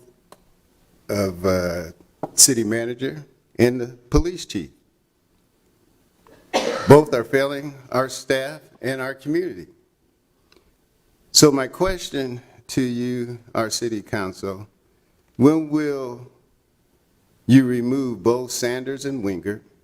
Our city deserves a fresh start and a chance for a positive change where every staff of the city and resident is treated with respect and fairly.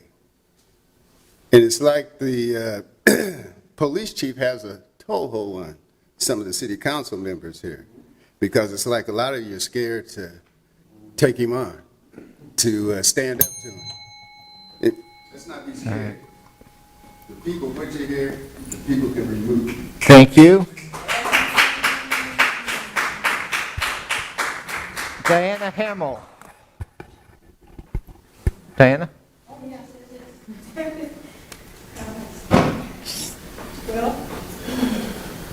Yes, my name is Diana Hemo. I'm a resident here of Des Moines, Iowa, and I would like to thank you for allowing me to voice my voice and those of vulnerable animals that can't defend themselves.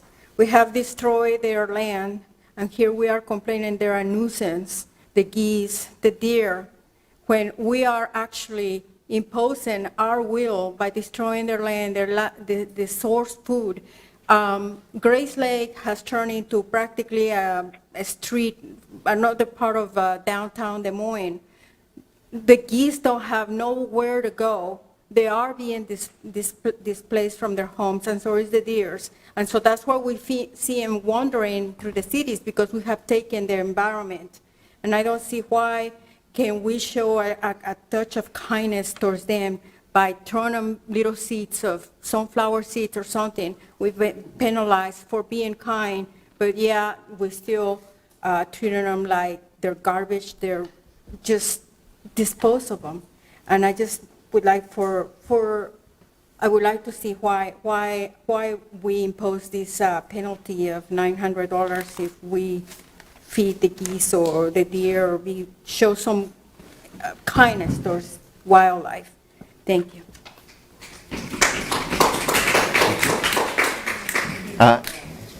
D, Jolene Prescott. I don't know that I've seen Jolene tonight. Jolene's here tonight. All right. E, Bridget Peterson. Bridget Peterson, Ward 3. I think it's incredibly inappropriate that Scott Sanders spoke so much on the Mid-American franchise agreement. As the negotiator of the deal, it's frankly disgusting for him to read a Mid-American press release before a public hearing regarding Mid-American, and then to treat us like we're just stupid and that we don't understand it. We understand what the franchise deal is. We don't want it. Do you understand that? At first, I wondered why the Mid-American representatives in here were being so quiet, and then I noticed that Joe and Linda were clearly reading what sounded like talking points given to them directly from Mid-American. As someone who works in film, I can confidently say that you're both incredibly bad actors. One of those talking points was the derecho. When we incentivize corporations like Mid-American with these agreements, we are contributing to these disasters by enabling them to pollute our air. Climate change might feel remote when you have so much money that you can use your lifestyle to insulate yourself from the reality, but climate change is here in Des Moines. I get headaches and body aches every time a rain or snow system moves through. When I mention this to people, they tell me they've noticed the same thing. Climate change is already here. We do not have 13 years. Joe might say that he loves his grandkids, but he loves money more. I might be hundreds of dollars behind in my energy bill payments, but I can guarantee that I sleep better on my worst nights than you ever will. I know, bitch. Taylor Weber.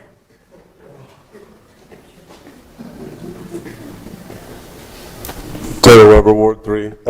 It's hard to come up with new things to come up and shout into the void here about, but I will try. So I appreciate, Connie, trying to get more clarity and transparency to what's going on in this review process for the police department.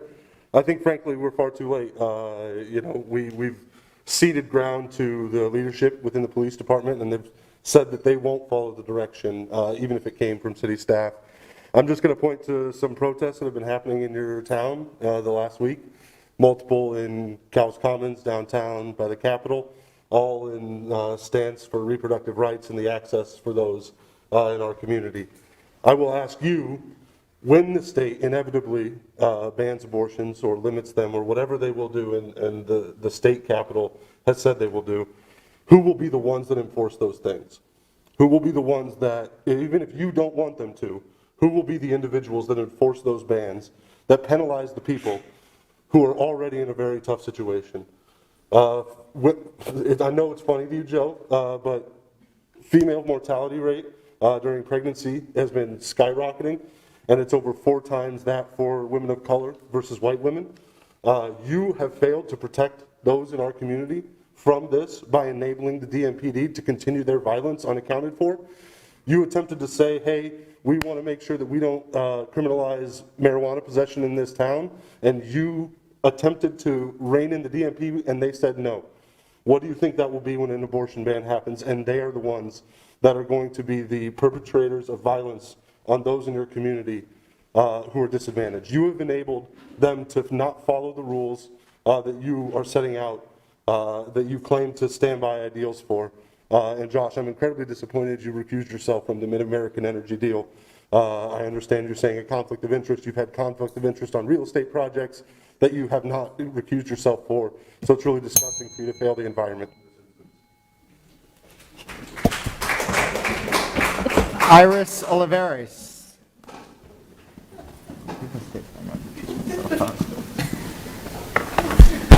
Good evening. My name is Iris Olivares, Ward 1, and I'm a member of IOCCI. Thank you to those on City Council that have met with CCI to listen to our concerns, demands, and are working with us to resolve the issues within the Des Moines Police Department. For the rest of you that have not taken action on addressing the concerns, I think it's time for you to take a seat at the table, especially now that we have an outside consultant that was hired by the city recommend the same things we have been asking for years. What else needs to happen for you to move on the issues we've been pressing? Addressing the safety of our community shouldn't have taken this long. I hope you'll join us, the community, moving forward. If you don't, shame on you for not taking the safety of our community seriously, and let's hope nothing comes back and bites you in the ass. Let's move quick to adopt the 2023 recommendations for Public Works, launch a third-party investigation of the DMPD, create a CRB, and replace DMPD leadership. Thank you.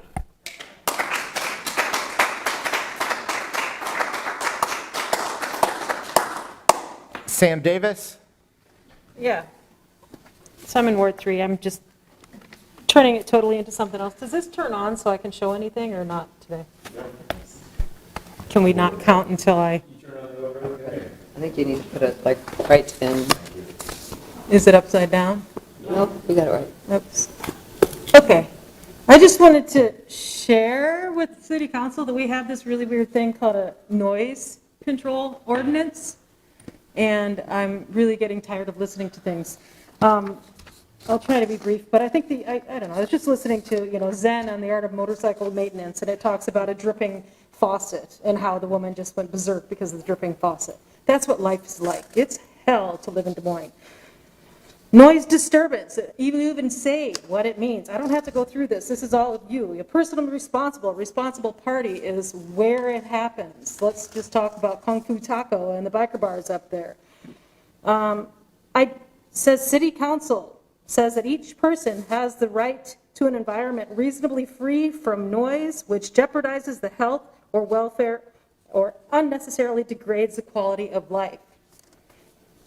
I can't have friends outside my house. Where I live, I'm by St. Anthony, so I've got the bell coming on at 7:45 a.m. I've got Kung Fu Taco. I've got semi-trucks coming back and forth, and then I have the fireworks, both legal and illegal. It's impossible to be outside with noise-canceling headphones. When I call and I show videos of fireworks coming from the bar down onto my street, the police are like, oh yeah, there's nothing we can do. I'm like, here's a video. This happened. Here's where it happened. I just don't know what to do. Maybe I'm kind of pissed off, but I just am. So if you could just go through your noise ordinance and tell me how I'm supposed to enforce this. City of Des Moines refuses to do anything about it. I just think our life would be a lot better if we kind of followed these laws. I know I'm just tossing a bunch of papers out here, but I guess the last one is whatever. Read it. Please enforce it. Is that all? If you have videos and when those incidents happen in the future, please provide those. If you're in my ward, I'm happy to follow up on those. But if there is documented evidence, we can send officers out after the fact. It's hard. They won't let me file a report. I say, I'll file a report. Well, let's just fight this. Well, It's just more like- if you want to send that on, I will try and help work through that with you.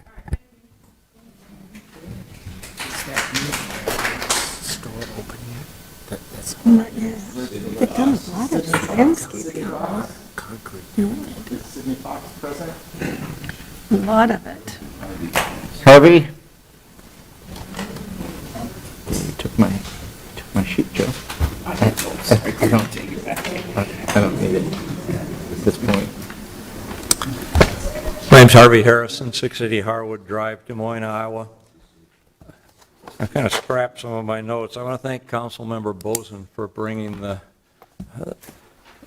motion to before the council so that we moved the implementation of the Public Works LLC project forward as quickly as we can. The 17th sounds like a nice thing, so thank you, and thank you all for supporting that.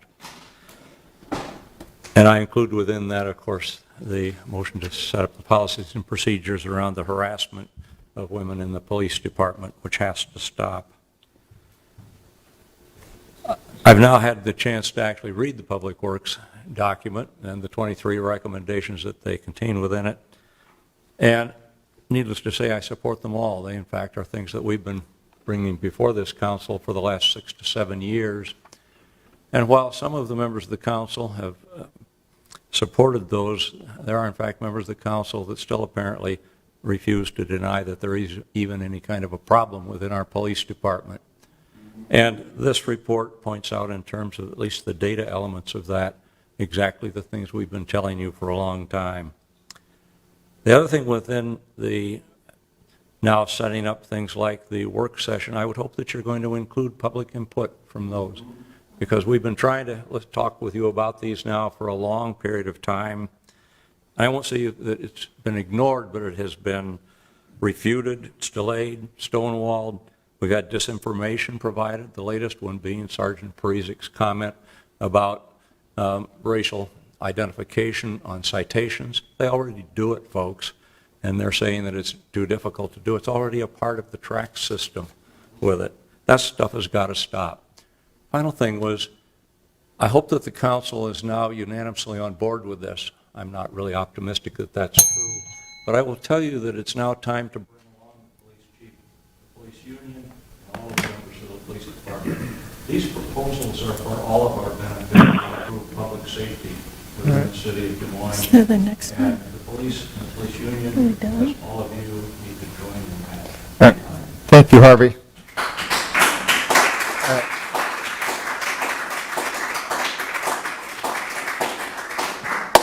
Dave Muren von Ebers, I don't think is he still here? I don't think so.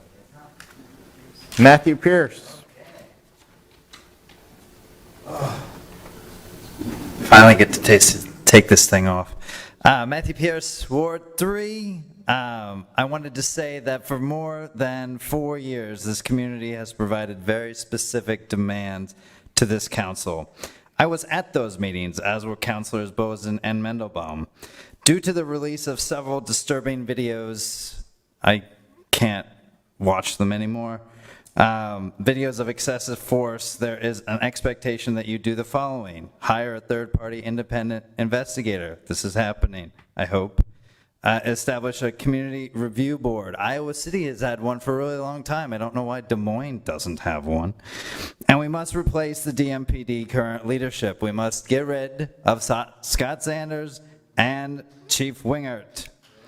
Further, as Harvey just alluded to, you continue to deflect, redirect, and ignore the seriousness of what we have been asking. If you want accreditation for the DMPD, we must make sure there is an investigation so we can start afresh with a clean department.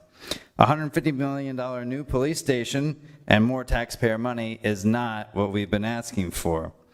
If we're going to change the culture of policing in our police department, it will take a thorough and deep investigation into the problems that you've already provided been provided over the last several years.